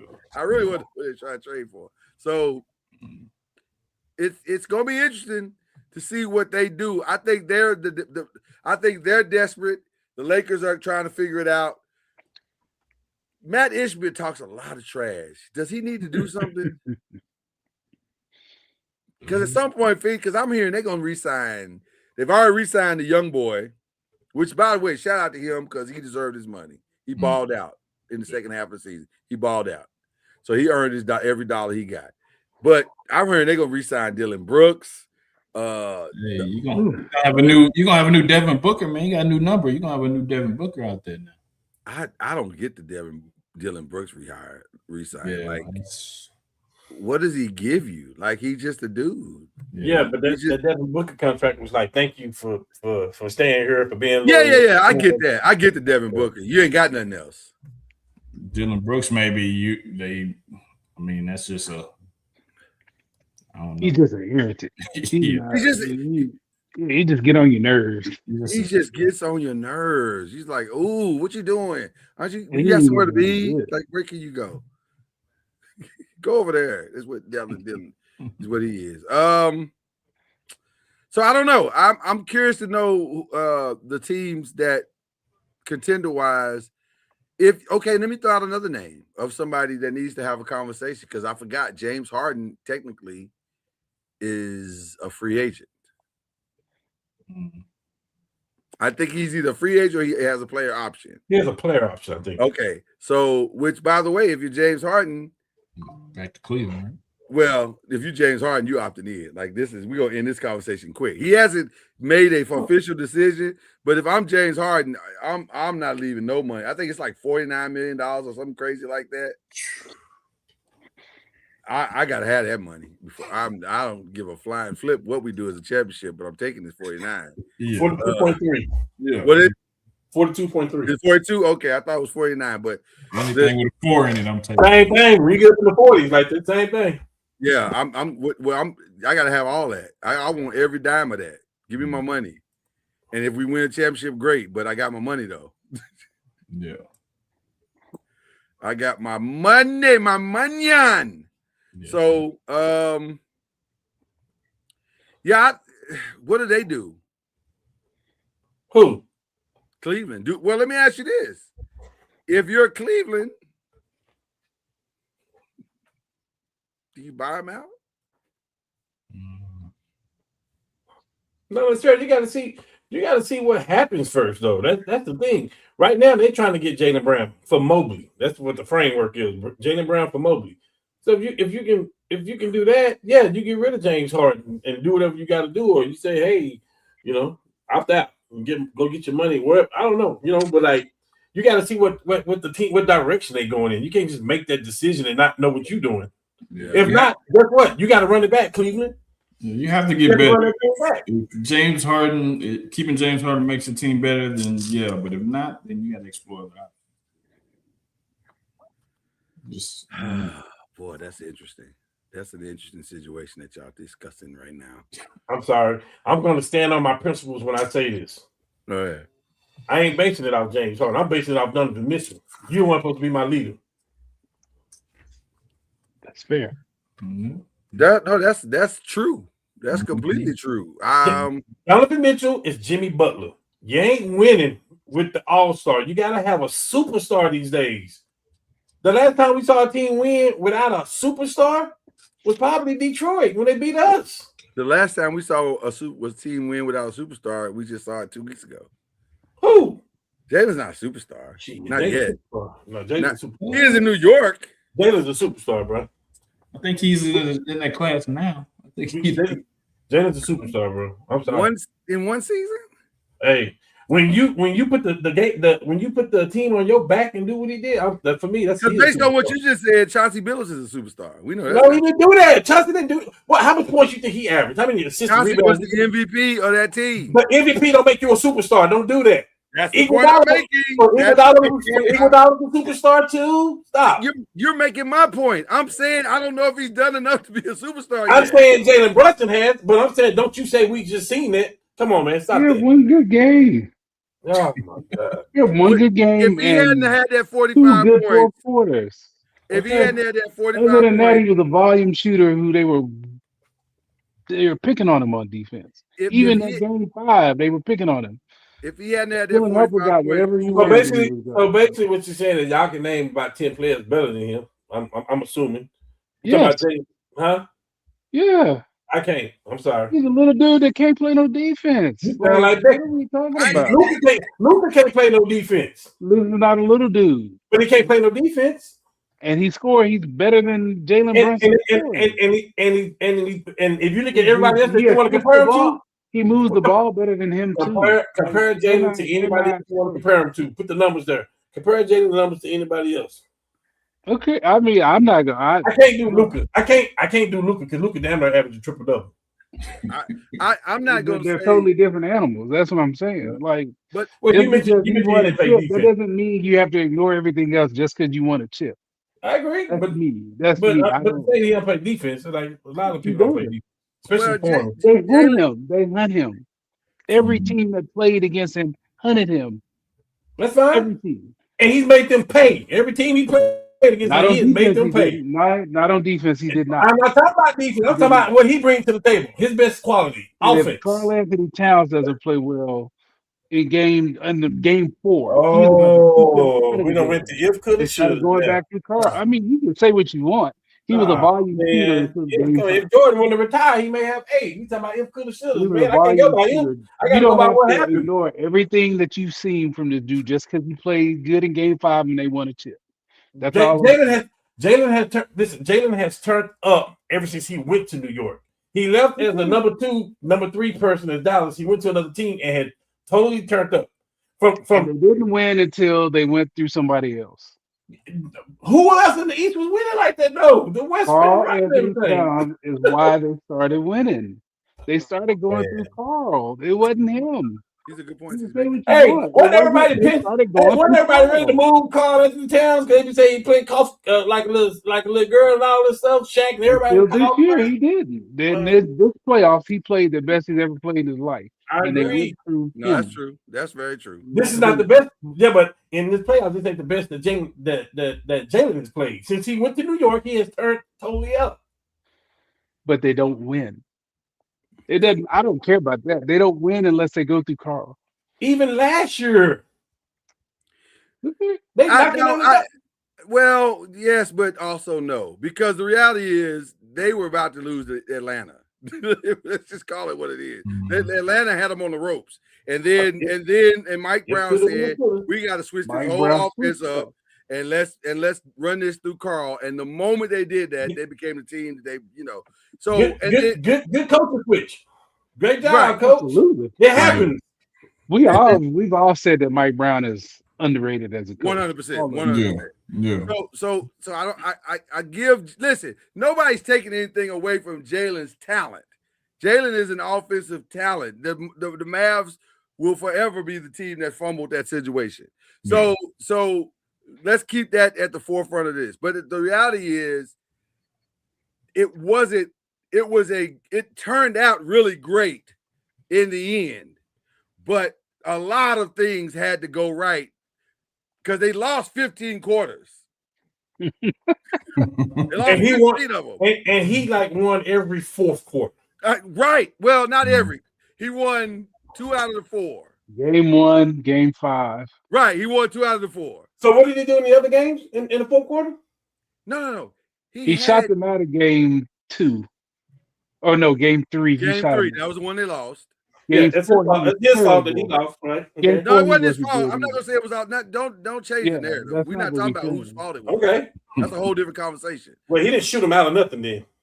I'm not gonna say he did. I think his numbers were actually not awful, but they weren't good. And what I mean by that is he would get 30, but it was an empty 30. It was oh my God, I had to fight everything and everybody. And if you're scoring 30, but you're giving up 50, that's not a good night. That's not a good night. And he was giving up a lot of points. He gave up 50? He gave up a lot of points. They were hunting him. He gave up 50? Not by himself, but you understand what I'm saying. You're trying to change the narrative. Well, don't say that. Say he gave up 32 then. Because nobody put 30 on him. Which one of those boys put 30 on Jalen Brunson? Well, they put up 30 on somebody. Which one of them put up 30 on Jalen? Is what I'm saying. They didn't get a ball on him, but I bet you if you combine all I three said of the which people on Right, the which team, one of them boys gave- Come on, man. they try to like it's not that easy. Well, Like, that's it why ain't we agree like to they disagree. named him up. He's They superstar in moved my him book. around. They That's tried why to we stick agree to him disagree. around, and the Spurs found whoever he was guarding, and they went at him. Like, I guess I'm that's why not we saying agree to he's not disagree. I get good. it. I'm not saying he's not I good, get it. but you don't have to overinflate what he did just because they won. That's I'm not all. talking about what I'm not just talking about what he did. I'm talking about from the course that he's joined the Knicks. He has been superstar status. He has been the best player on the Knicks, and it's not close. We can all agree with that. I don't think that's what anybody's arguing. I think we're talking about superstar. And to your now I'm gonna bring our private conversation public. You said, and I agree with you, ain't that many superstars in the league. It's not. And so you're okay. So if we're naming superstars, is he on the level of Steph right now? I think if you're a superstar, you have to have a shoot. Hold on. Let's go through the exercise. Is he on the level of Steph right now? No. Okay. Is he on the level of LeBron right now? Hold on. No, he's not on the level of the greatest scorer ever. No, Steph. Right. No. Okay. LeBron right now. Okay. Is he on the level of KD right now? No, he's not on the level of LeBron, the GOAT. No. Right. So we're 3 deep, and we ain't got superstar status yet. Is he as good as SGA? Is he good as SGA? Who probably and I'll be honest with you, I struggle with calling him a superstar because SGA don't play defense. He got a great offensive game. He's a buck. He's a Baquito. But he's a superstar, right? I didn't say that. I didn't say that. I haven't seen enough of you. I can't say that yet. 2 years don't make you a superstar. Oh man, I'm asking if he's better than you. He's not a superstar. Okay, let's define superstar. SGA got a shoe. He a superstar. That don't mean crap. It's a pool. Yeah, that don't mean nothing. Okay, hold on. Wait. I just want to make sure this right. We're talking about being on the fence. SGA is better, but that's me. So he's not a superstar. I'll say this about SGA. I would be more willing to put SGA in the superstar category than I am Jalen right now, because at least SGA got the 2 MVPs. He got the Finals MVP. He got some of the stuff. Yeah, I hate the way both of them hunt fouls. I hate it too. I hate his game. I didn't say I love his game. And Luka ain't got none of that shit, but he's a superstar. Yeah. Luka ain't got none of that shit, and he's a superstar. You can't compare SGA and Brunson. I think Luka's in a class by himself. But Luka ain't got none of that shit you just named, and he's a superstar. So don't bring it up now. Okay, what do you mean? He don't have what? Luka averages a triple double. Nobody else on that list. Let me go back to you, Lord. What you just said about SGA, I'm saying Luka don't have none of that stuff. So don't bring it up to me about Brunson. Hold on. Because I ain't there on Luka yet. He ain't got. Oh, stop, man. So Luka ain't a superstar either. I'm trying to understand. We need to define superstar. We can go on to the next question now because I ain't got nothing to talk about with that. Now. No. What is a superstar? Let's figure it out right now. I don't know. Hey, what's question 5? Because all we've been talking about is accolades. So what are Luka's accolades? Well, he's got a lot of first team all NBAs. He's got a lot of all stars. He ain't got no MVPs. He ain't got no scoring title. He does not have a scoring title. He does have a scoring title. SGA got 2. He got 2 MVP, league MVP, for the Finals MVP. Yes, and a cup MVP, right? Yeah, I got the definition right now. No, you going to Google. No, I mean it makes sense to me. Okay, let's hear your Google. Let's hear your Google the definition. It's a superstar is an official stat or an award you can look up in your box score. It's an elite tier of player that completely alters the landscape of the league. Okay. While an all-star is a great player having a great season, a superstar is a franchise-altering force. Okay, I like that. I actually like that definition. So now, based on that definition, if that's the definition we're using, there's no question. Both the guys we named are all-stars. I mean, superstars. And you got to throw Brunson in there as well because he altered that franchise. Based on that definition, Brunson is an all-superstar.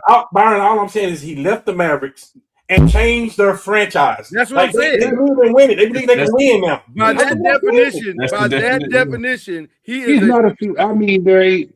Who are the superstars in the league then? Because you can't have 20 of them. You can't, but that's what I'm saying. Who are the top 5 superstars? He's not top 5. No, if you want to make a point, he's not top 5. That's a superstar. Well, hold on before you say he's not top 5. He's not top 5. He's not top 5. To me, that's a superstar. I think he's a star.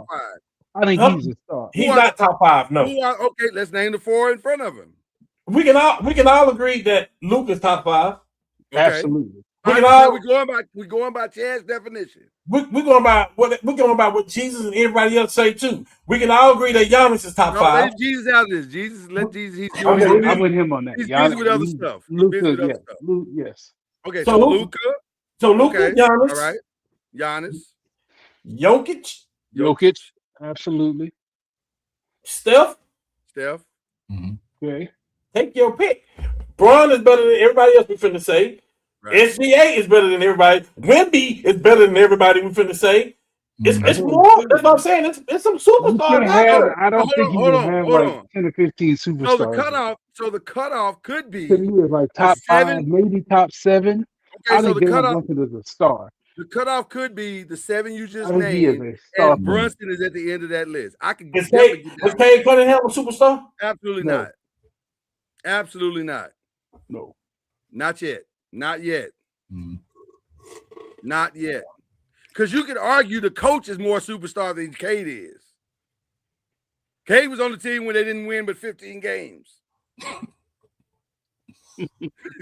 so something else had to have happened for him to hit his stride.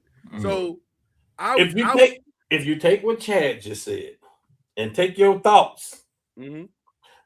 Take your thoughts on what you just said. I got Jalen in. Jalen's in. And it's opinionated, I guess. I mean, no, Jalen's in. Unless you ask the league to tell us, I guess, and that's opinionated too.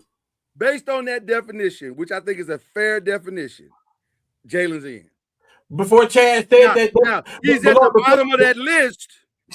Before Chad said that, though, Lord, that's exactly what I said. Since he left the Mavericks and he went to the Knicks, I said since he left the Mavericks and went to the Knicks, he have altered that franchise. I didn't hear you say that. I heard you. He said it. I heard him spouting out a lot of accolades in addition to what he said. I didn't say. Hold on. I didn't say no accolades for Jalen Brunson. I said since he left the Mavericks and went to New York, he has changed the franchise. He has elevated that whole team. Well, then you got to give him a superstar. Then he's in. My opinion is. No, you don't. No, he's in. The Knicks were a great franchise to begin with. They were average. Sorry, the Knicks weren't good. I agree. And then they got Jalen, and they became good. They were Eastern Conference Finals at the least. Okay, y'all got it. If y'all want to call him a superstar, go ahead. I was talking about Chad's definition. I know. I agree. I just don't agree with that. I don't agree with that definition of a superstar. I don't. Okay. It's opinionated. I agree. That's all. I don't think he is. I think he's a star. He's a really good player, but I don't think he's a superstar. I don't. It's opinionated. Hey, it's funny you say that. I'm having it on my little sports group. I'm having an argument with him. Like, who's the best quarterback ever come out of OU? Who's the guy? Who's the guy? I'm like, okay, Baker came out of OU. Yeah, I'm saying Baker, right? And he say, and I say because of the numbers that Baker put up. I say, yeah, but I want you to understand this. If Kyler Murray would have played 2 years like Baker did, he would have shot Baker numbers as good as they were. If Sam Bradford played his 4th year or 3rd year, so that's my thing. It's all opinionated. Mm-hmm. I'm just telling you how I feel about that. I'm the only way he makes it in is with Chad's definition for me. And I'm okay with that because that ain't even Chad's definition. That's what a lot of other people going by. Right. Well, you gotta because if you start stacking up accolades, he don't get in. He don't even come close. That's my point. But look at that's why you watch the game because his impact is greater than. Be careful. You can't watch the game and say he's not accolades too, though, because just like you said about SGA, Luka don't have that shit that everybody else got. 100%. All those people we just named, all those people pretty much got a championship too, and an MVP. Yeah, but you can watch that dude. Jokic got a championship. He got an Cold. MVP. He got a championship, a Finals MVP, and an MVP. Giannis got the same thing. 2 MVPs, Defensive Player of the Year, Finals MVP. Like if we're gonna go by that, then Luka ain't there. Yeah. I want to mention this because I feel like it's called a softening of the ground. Shams just said it is. Shams just said the Lakers and the Mavericks have made a trade, sending the number 56 Vezveladov Iskinko to the Mavericks. That's called a softening of the ground. Come on, Gafford and PJ. Right. That's what that is. We just trying to dabble right now. We still love y'all. Y'all are good people. And let's continue to have some substantive conversation. That's what that is. There's no reason to do that trade if you're the Lakers. Other than we you trying to get something else. Right? We drinking the water to see if it got poison in it. Right. Masai, did you like that trade we just did with you? Yeah, I like that trade. Well, what about another trade? All right, so wow. We like to help y'all with the tea leaves when we do this show. Okay. My last question is this. By July 6th, the craziest trade or signing might be or will be what? By the way, this is our last show before we go on vacation. We will be gone the month of July for sure. All right. So what will it be? Cam, what will it be? Byron, what will it be? Chad, what will the final trade or the biggest trade, will it be Giannis and that's it? Or will it be Jaylen Brown? Or is it something none of us see coming?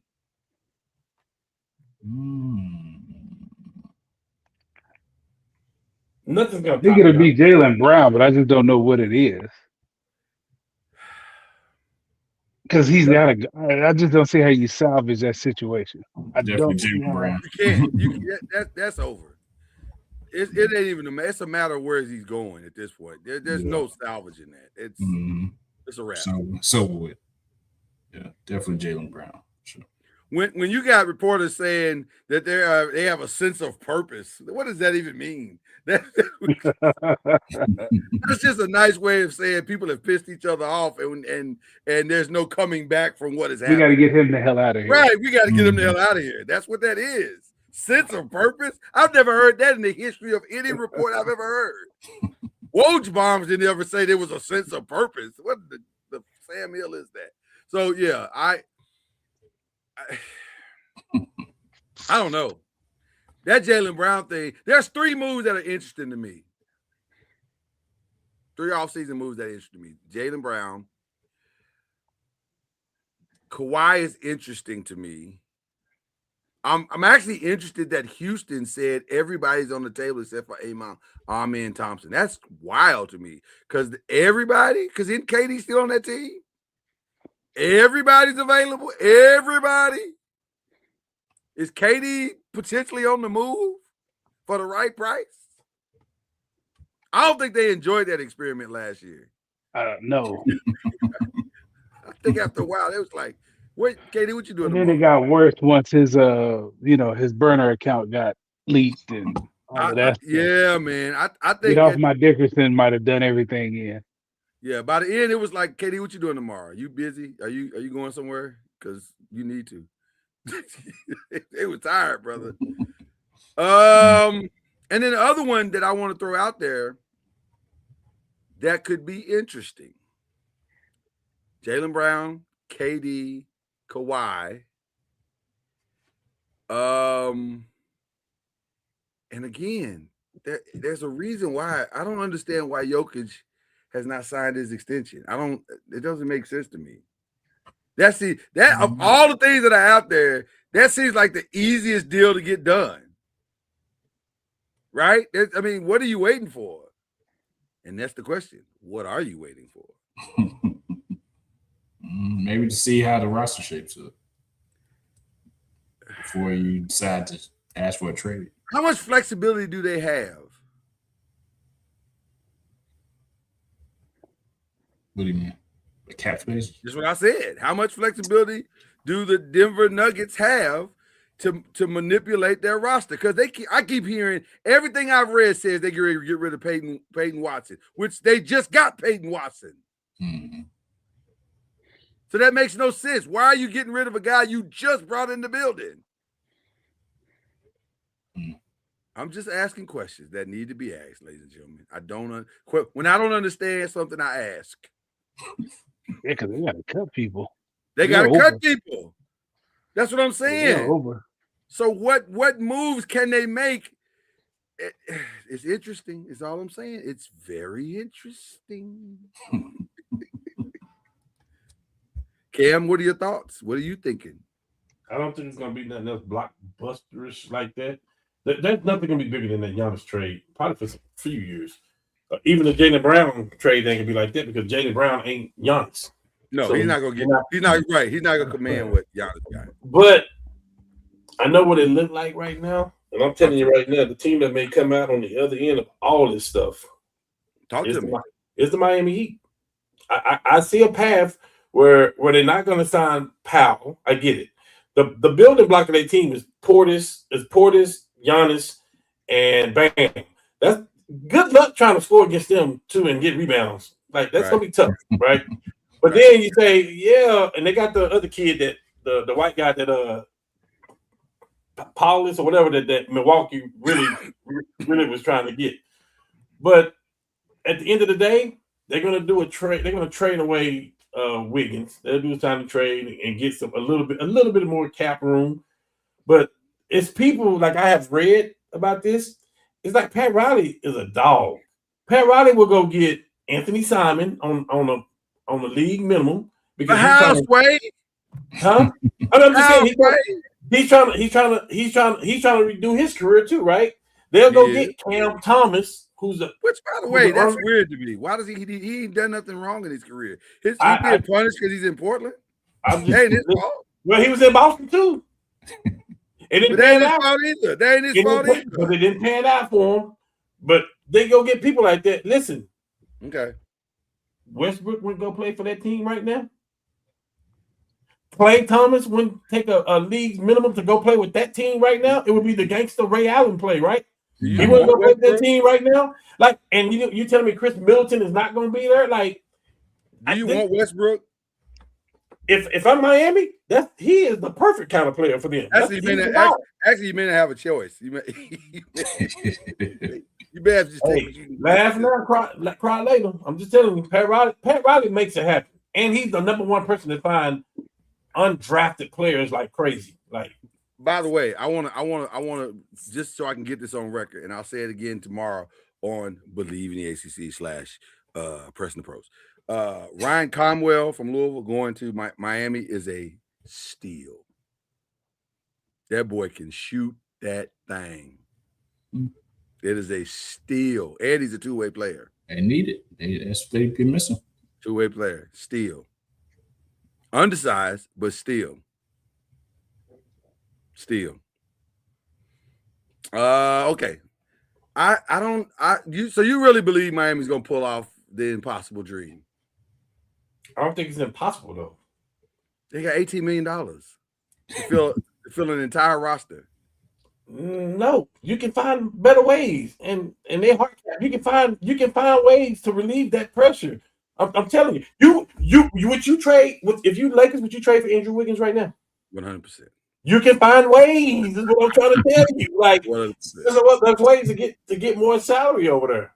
Especially if I can unload Vanderbilt or listen, man, Westbrook, Dalton Connect, Anthony Simon, Middleton, Klay Thomas, all those players will go to Miami right now just to join that team. Because now, if you any other team in the East, you got a big problem on your hand. All those shooters, along with those guys, you got a big problem. Miami would probably be the favorites in the East. Can I tell you why what you're saying makes a lot of sense?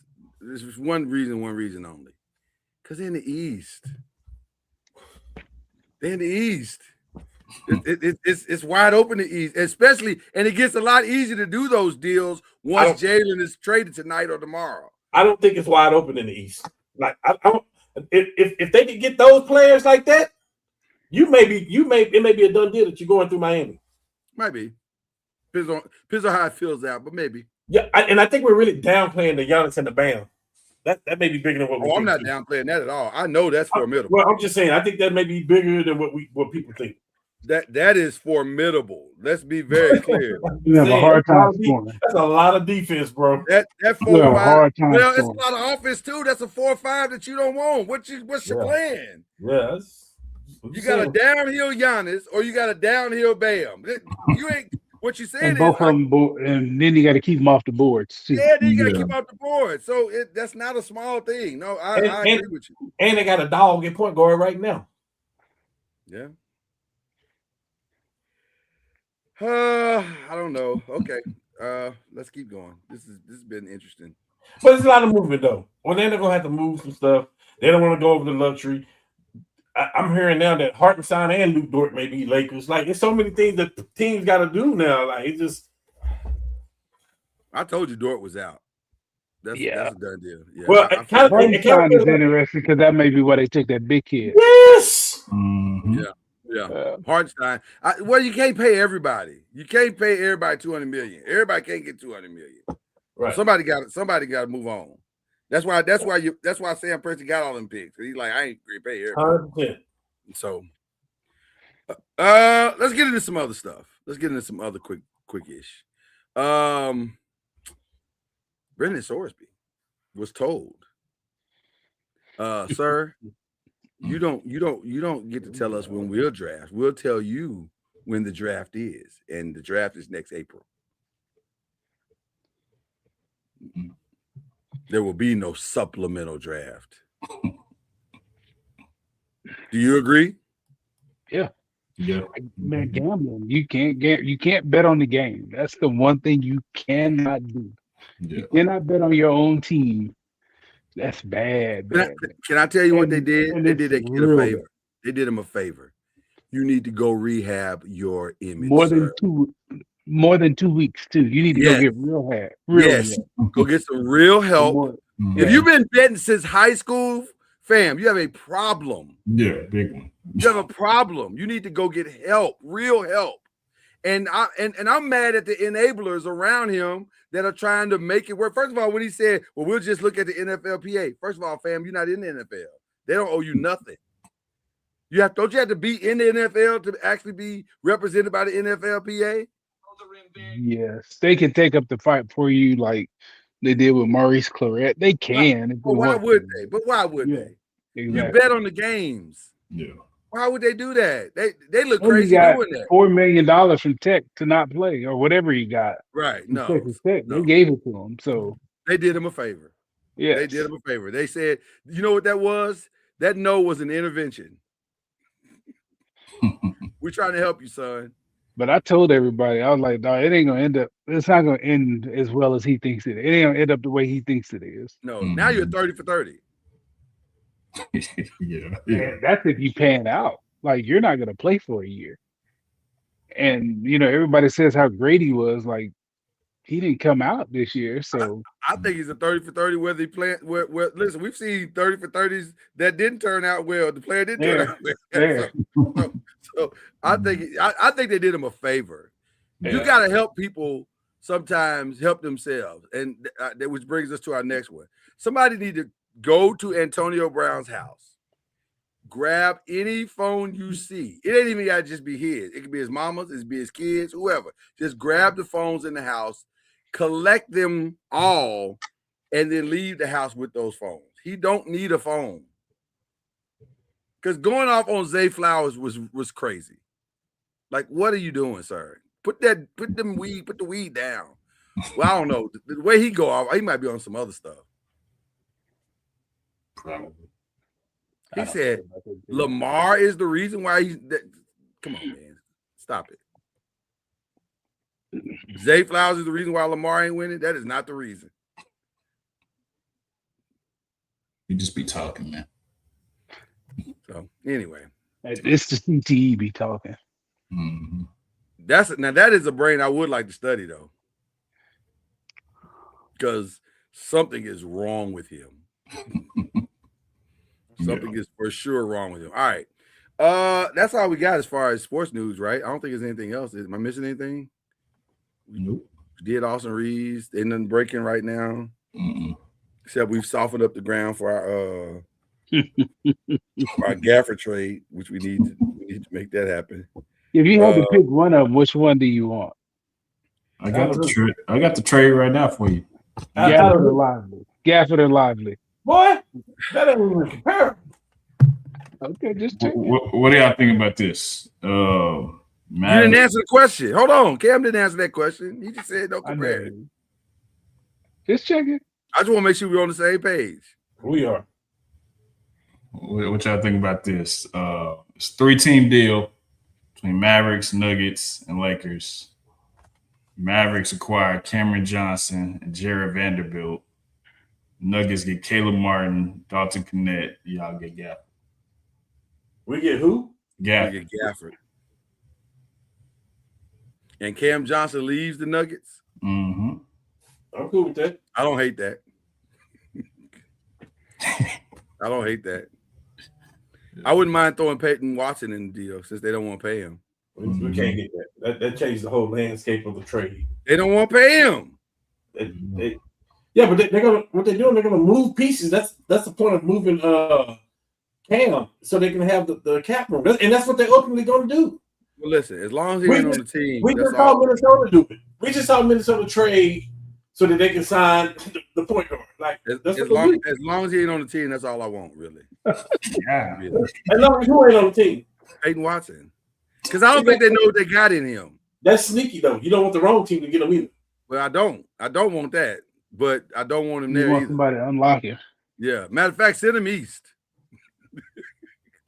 Send him east. Go on over there. Go on now. Golly. Go on. That boy can play. He just ain't been on the right team yet. Yeah. When he finally finds the right team, you're gonna see he's a problem. Yeah. So you don't believe he can play, Cam? Yes. Okay. He's all right. All right. He ain't a superstar. He may never be an all-star. That's what I'm saying. I don't think he ever has to be. I think if he could just be Bruce Brown when you need him to be Bruce And that Brown. person for me is all right. Right. No, I got you. Yeah. That person for me is all right. I guess we're done with sports. Marcus Smart ain't got no, you know what I mean? He ain't no all-star. He got defensive player of the year. But yeah, that's what I'm talking about though. Like I need that more than that to move the needle. Well, I mean, he's not the singular move. Peyton Watson will never be a singular move. You need to do other stuff in addition to, but he's a great piece to have. Okay. Well, what are we watching is one of our favorite segments because we watch a lot of good stuff on this show. Let me just start with this. I can start that. Shit, that's easy. Well, go ahead. I was going to start, but you go ahead and start. I'm watching to see what the Lakers going to do. Well, of course we're watching that. Now, of course we're watching that. We're going to be watching that on into July. So we're going to be watching that. Yeah. I'm sorry. My bad. All right. Shout out to the Shy, who we finally on the road. We finally are on the road. It got good this past weekend. It was good this past weekend. Did you see it, Chad? I did not. Chad, why are you so far behind? What are you doing with your life right now? Man, I don't know, man. I'll catch up. I'll catch up, man. You have to ask Mike Dunleavy that. Yeah. Dunleavy has got you stressed, brother. It's clear. Yeah, you're right. You're right about that. He got you stressed, brother. Am I the only one who watched the Shy on this show? I don't. Wow. Okay. I thought it was a group project. See? I didn't know I was the only one. I don't know where Raising Canaan is going. I'm so confused. There's so much going on that show. And to see, are we all caught up on Raising Canaan before we start the conversation? Is everybody caught up? I don't watch it. Y'all Yes. For the people that watch it, are we caught up? Okay. Yeah. All right. No. I didn't see that. I thought for sure that my man was gonna get dealt with. And he is. So to see him ride off into the sunset was like, wow, okay, I didn't see that coming. That was as shocking as the opening episode. Yeah. So okay.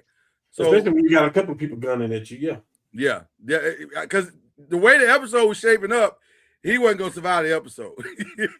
I was like, well, We run out of time. Who gonna kill him? Somebody's gonna kill him. Yeah. So the fact that he drove off with his wife and child, I was like, oh, well, I guess that's a choice. There you go. But he has been through a lot. When your brother slashes your face, you've probably been through enough. So there you go. All right. What else we watching? Well, you know, I told you about the Crash movie and watching. I didn't like that conversation. Have you seen this documentary, The Crash? Oh no. Do you watch documentaries, Cam, or no? See, I'm Reggie's probably seen it. Reggie's a documentary fiend.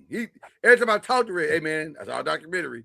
I'm like, wow, y'all watch a lot of documentaries in y'all house. Yeah, Reggie been running since his team got bounced. You don't have to do that. I'm calling him out, Reggie. Get on the show. Let's talk about it. He'll be back in August. You know, let the healing begin first. he running, he hiding. Reggie, I'm calling you out. Let the healing begin. Hold on. If the Spurs won, Reggie will be on the show. So I ain't trying to hear it. You made some time, probably. Hey, and let me. I'll wait. I'll wait. Yeah, just wait. I'll wait for the. But you go in the football season. The Colts fans need to be united, don't they? Say, listen. It ain't personal. It feels personal. It ain't. Okay. What else are we watching? I know we watch our food shows on here. I need to catch up on my barbecue show. I need to Barbecue Brawl. do that tonight. Yeah. You do need to catch up. It was okay.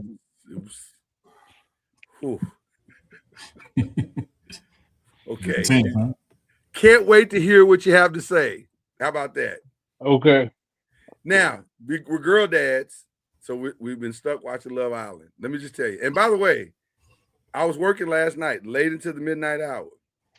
So I watched the segments of 6 that you asked me to watch. You're right. But here's what I didn't understand. Which crash out are you talking about? Because it's like 4 in a row. Serena's was bad. Serena's was bad. That was legendary crash out. And justifiably so. Correct. I'm not even mad at her. I can't even be mad at her because she's a ride or die. So I ain't mad at her for the crash out. The one that really had me tripping though is because I didn't know Rob was on the show. You know, Rob is on Traders. He won the last season of Traders. So when to see him in his real element, I was like, oh, you've been a villain. Okay, I see what's going on here. You've been a villain.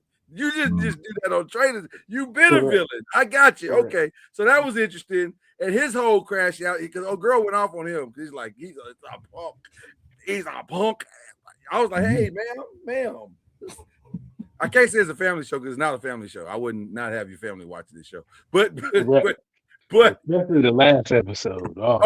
This season, they need to overly get freaked out. They're gonna need to get shots when this is over. Yes, for real. The exchange of bodily fluids that are going on in this season, folk don't need to get shots. Yesterday, I'm like, this is terrible. Let me ask you a question. In your youth, I need you to go back to 22, 23-year-old you. Mm-hmm. Could you have done a show like a Love Island or a Love is Blind? Could you have done a show like that? No. Where you are dating multiple people, especially Love. Let's take Love is Blind off because that's more civilized. But Love Island is about as ratchet as it gets. That's the height of ratchetness. Could you have done Love Island? Have you seen Love Island, Karen? Have you ever seen it? It is a hot, steaming mess. I got 2 words. It's a real interesting social experiment. It is that it is. That aspect of it is interesting. I got 2 words for you. No comment. Oh, that's how you would be right up in the mix, Kate. You said 23. I did. I said 22-year-old Chad. Would he be up in the mix? It sound like 22-year-old Chad would be like, hey. No comment. I can't do it. It's too much. It's too much going on. First of all, I'm too private. I ain't gonna do all that in the public like that with all these people. The foolishness. I can't do the foolishness. Like Like them dudes dirty macking and no, hey, dog, Yeah, why yeah, you running? I yeah. mean, I'm gonna go check one of them, one of them Yeah. little dudes. yeah. We're gonna turn this And to they a would whole be, nother different show. yeah, especially them little dudes, because I'm gonna call him little Yeah. man. Now Yeah. that we Calm can't down, stand for. That we Yeah. can't. Yeah, you gonna break the code for real? little man. Yeah. Yeah, And it's then a that's lot gonna be going a on. whole nother issue, that they don't. No, I I ain't, no, I couldn't do all of that though. I ain't trying to get all them shots afterwards either, because I'm telling you, these folks gonna need some And shots. I'm not Like putting my mouth on all over. nobody's feet to win nothing. Yeah. If I got to put my mouth on your feet, it's just not gonna happen. Oh Yeah. whoa. Yeah, this last episode, they was crazy. They was kissing Bro, feet. it was bad. Oh, It was way too much. There was a 3-minute segment where you just was like, this is as bad as TV can get. I'm not sure regular broadcast TV can get worse than this. 3 minutes right here. No. It was just Like bad. Roy Testament, they just said ew, and that summed it up perfect. That's because Right. that's exactly what we said. Ugh. Ugh, this is just disgusting. I Yeah. had to send my baby out the room. I said, baby, this is too far. This is too far. You don't need to see this part. This is just too much. So yeah, shout out to Love Island. It's ridiculous. Okay. What else we watching? Anything else that's of interest? Cam, what do you the missus watch now that Matlock's going off? From and the Duttons. I've heard From is good. Yeah. Really? I heard From is really good. I just ain't pulled the trigger on it. Mm-hmm. And you said the Dutton. Now the Dutton is a spinoff from Yellowstone. Yeah, Yellowstone. Okay. Mm-hmm. All right. What is it about the Duttons? I've seen that too. What is it about that that's got your attention?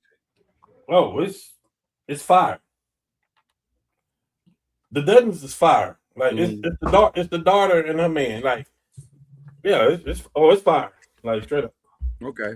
All right. Yeah. Just watch one episode of it. How many Yeah, seasons has it been on? It's on the first season. Oh, it's brand new. Okay, so I wouldn't be missing anything. Okay. And then the other one about his other son, Casey, that's Marshall. Casey stayed, he's the Marshal, and can't think of her name, but the daughter, that's what the Duttons is about. Gotcha. Okay. All right. So It's good too. Ed Harris is in it too. Like it's really good. I like Ed Harris. Now you It's got good, my man. shirt down. I'm telling you, it's good. I love Ed. Ed's solid, boy. It's good. Ed be showing up and doing some stuff. You be like, ooh, Ed, Yeah, he's doing that again. So okay, all right. You may have my full attention now that I know Ed's there. Okay. All right. Anything else? Well, we need to pray for some people. Always got to send up prayers for folks. Who we praying for, people? Pray for the Leslie family. Bryn, we're moving her back into Alabama Saturday, so Nice. we'll be gone for a few days. But she's 3 or 4 states over now, not 5 hours. So Wow. Yeah. pray for her and us. yeah. Yeah. Ain't no coming home on the weekends every weekend or every other weekend. No, When they're 3 states away, you got to plan it.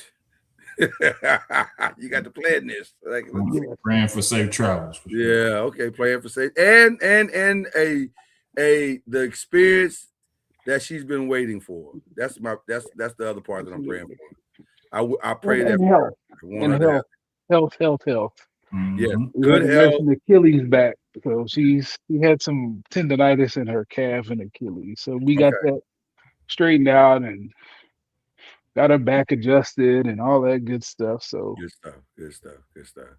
All right. Anything else we praying for? Pray for my grandmother's church. There was a young lady there.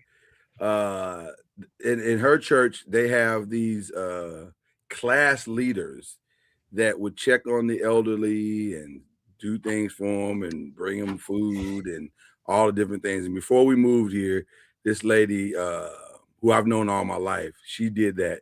First of all, my grandmother taught her how to do it, and then didn't know that years later she would be the one doing it for her. And so she just passed. And so we will celebrate her on Friday, and that will be happy but sad time because she's at peace, her body's at peace. But obviously we're going to miss her tremendously. So the Bolden family, pray for the Bolden family. So any other prayers? Any other prayer requests? I should have the organ playing next time we do that. We'll have the organ playing I go live. I go live next time. I got you. That's right. I forgot. Yo, y'all didn't know something. You may or may not know. I know Byron didn't know. Cam is also a musician. Mm-hmm. Really? Yes, he's one of us. He's one of us, Byron. What you play, Kevin? I didn't know that. Yeah. Keys, piano, He a church kid. He a church kid. I figured that, but I didn't know he played too. That's what's up. Yeah, he a PK. He a PK. That's why he's so bad. He a PK. Oh, that's messed up. You know that's the rumor. PKs are bad, is what they say. And that was a humble flex.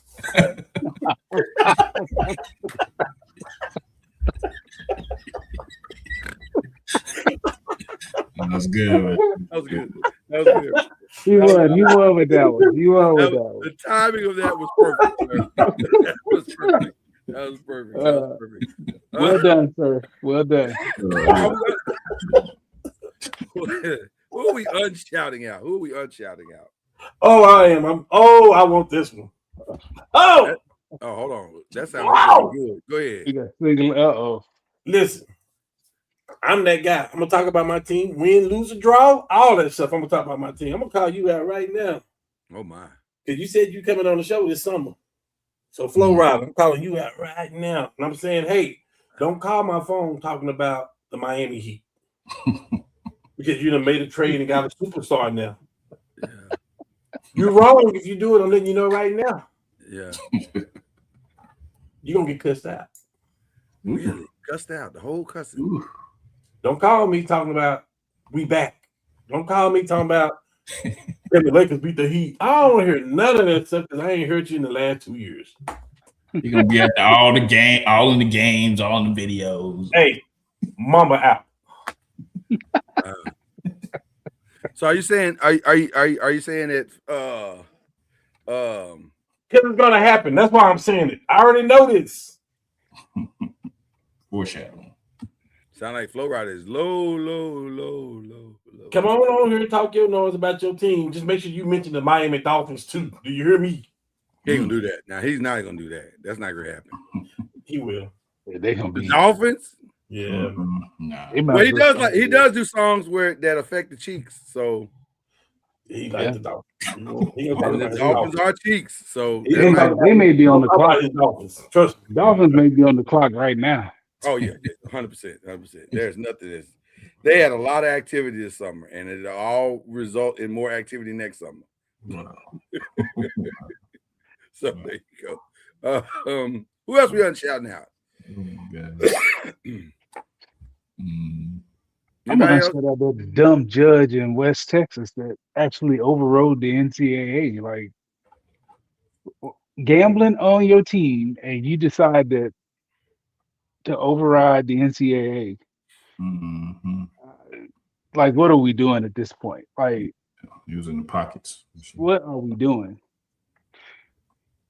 Like, I mean, I think we should all be able to agree that gambling on your own team in college should at least get you a year suspension. At minimum. Mm-hmm. Well, to your point, I'm going to say that cash rules everything around me. Cream, get the money. Dollar bill. Dollar bill. So I understand why he did it, but good Lord, at some point, we got to have some a smidge of ethics and morality, just a hair. Yeah, sure. Anybody else getting a shout out or unshout out rather? I can't think of anybody else right now. Mm-hmm.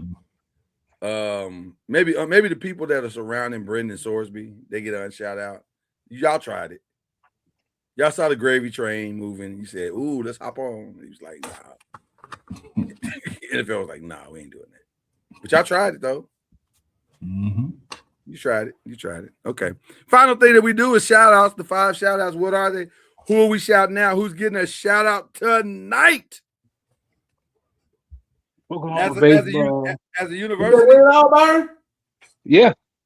90 runs and over the playoffs. Been on an absolute heater the last couple months. So shout out to them dudes. 3 freshman pitchers, first team to do it with 3 freshman pitchers starting. They Jokic won did it. it, man. They won Yeah, it. they did. Wow. 13-2, ironically. Oh, that's a Cleveland team. domination. And We it's like to crazy score because the 13-2. softball team is the one that's tough. Yeah, right. Correct. I want to Yeah, give a shout out to Wyndham Clark. Haters gonna hate. They gonna hate. Man. I ain't never seen nobody get booed at a golf match. That was crazy. That man got booed heavily at a golf match and at a major. And he was like, I don't give a flying flip what y'all talked about. Yeah, 80-foot putt, 50-foot putt. What? Extreme. The one on 16 was ridiculous. That one on 16 was crazy. I was like, hey, man, you got to take something off, Wyndham. 21-mile-an-hour winds. Them winds was crazy. Yeah. Them winds was crazy. Well, shout out for him to blocking it all out. Yeah. Now I do understand the booze. You can't be tearing up people's stuff and then expect them to love you. Like you tore up their locker room. You know, that was a little much. You got to calm down. Counseling will fix that, brother. Just go counseling. Yeah. But yeah, shout out to him for blocking out the noise, man. That was impressive. Yeah. Shout out to my beautiful wife on her birthday tomorrow. Yeah, it is. Tomorrow. Yeah. So shout her out. Happy birthday. Happy birthday to one of the queens of the 5. Yeah, man. Yeah, man. I'm trying to think of anything else. Do we shout out anybody else? Shout out to all the young men who just changed their families' lives. Yes, I was about to say that. Yeah. Yeah, man. That's awesome. Now go do things the right way. Stay out of trouble. Make your community look good. Facts. Don't be embarrassing us in front of the, these white folks. Oh wow. Oh, you went there. Okay. Don't be embarrassing us. Don't be embarrassing us in front of this. What Mama used to say. Don't be embarrassing in front of the white folks. Yeah. That's what she say. Yeah. You right about that. Shout out to Mama. Okay. R.I.P. But yeah, shout out to Mama. Cam, you got any shout out before we get out of here? Yeah, I got a couple. Shout out to my baby. She always make it happen for me. Make it happen. Everything. Father's Day was amazing, and just like the whole weekend was. It was just like it was over the top. I showed Laura some things I got. It's just she over the top. She do the most. Shout out to nephew. He taking his talents and moving them. He's been helping all these kids get in school here.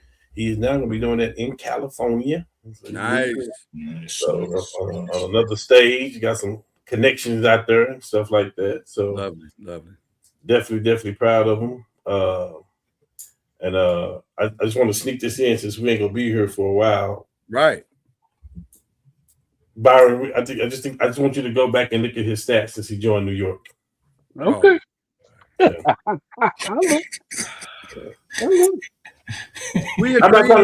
I'm not trying to convince you of nothing. I just want you to go back and look at he's joined. Yeah. We agree with you. I think everybody agree with you. That's over. I just want, just between me and you, I want you to go back and look at the stats. I got you.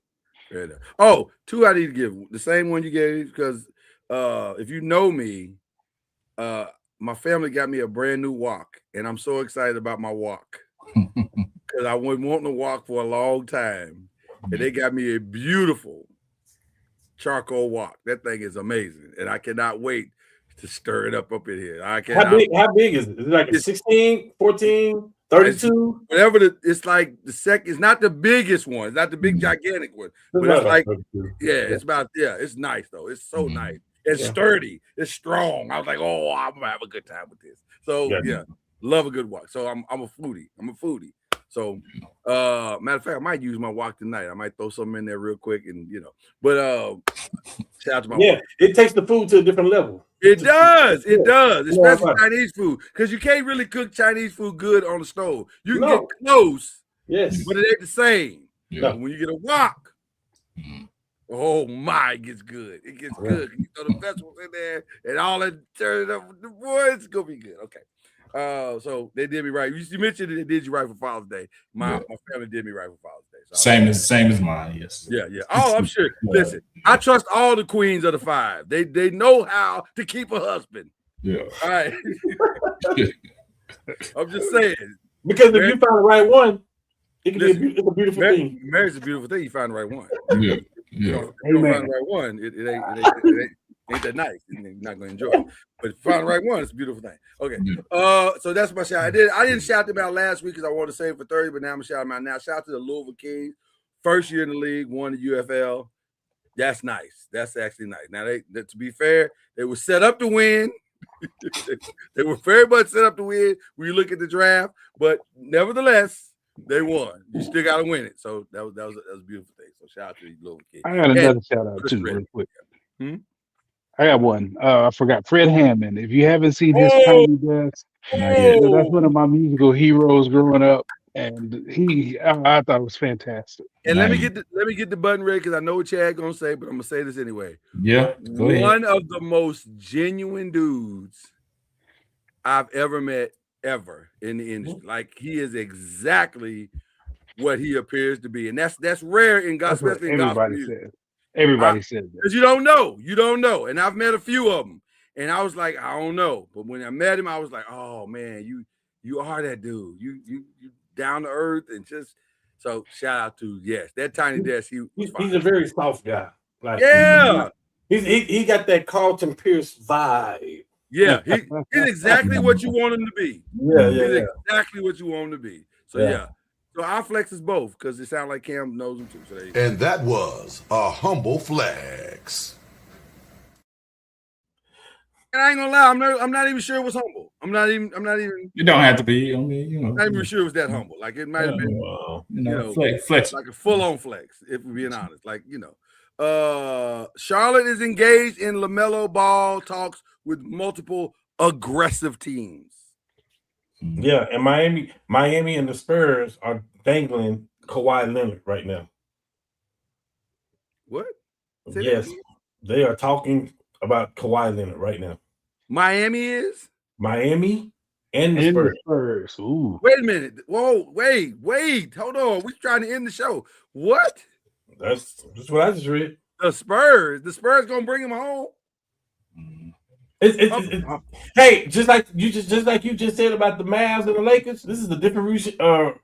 This is different people. Yeah, this is different in San Antonio right now. I tell you what, if Uncle Dennis pull this off, he's the man. Shout out to Uncle Dennis. So you can always come back home. Come on, we man. might do. We may have to. Lord, we're gonna have to. A special pop-up. We're gonna have to. If it gets crazy, yes, we'll do a special pop-up. But we ain't promising y'all that. But if it get crazy, I think we should give the people what they want. Well, I'm saying if it get crazy, we for sure gonna give the people what they want because it might you get know crazy. what it is. There's too many big names that are gonna be moved. Well, listen, let's see where this go. This ain't the boring Spurs where you just draft people now.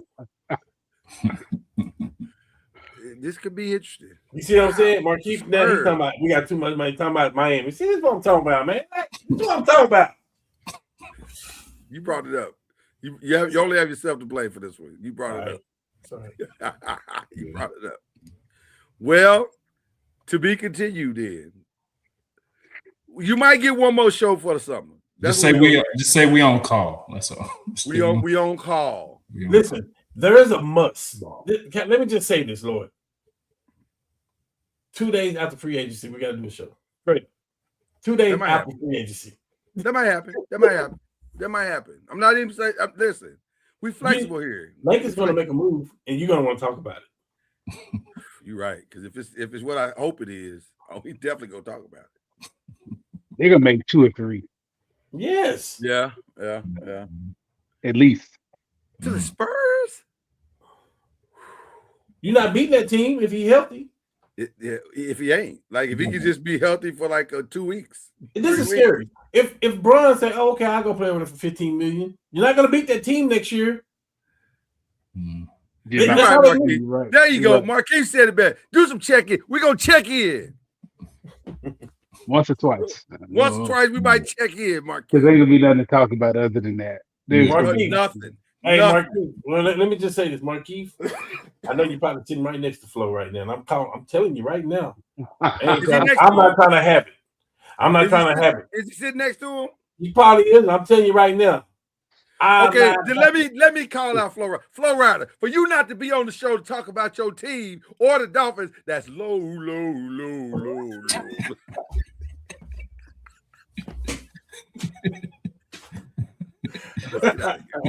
Let's get out of here. Y'all, we appreciate you. Just watch the notifications and you'll see what we do. Doggone it. Cue the music. Yeah,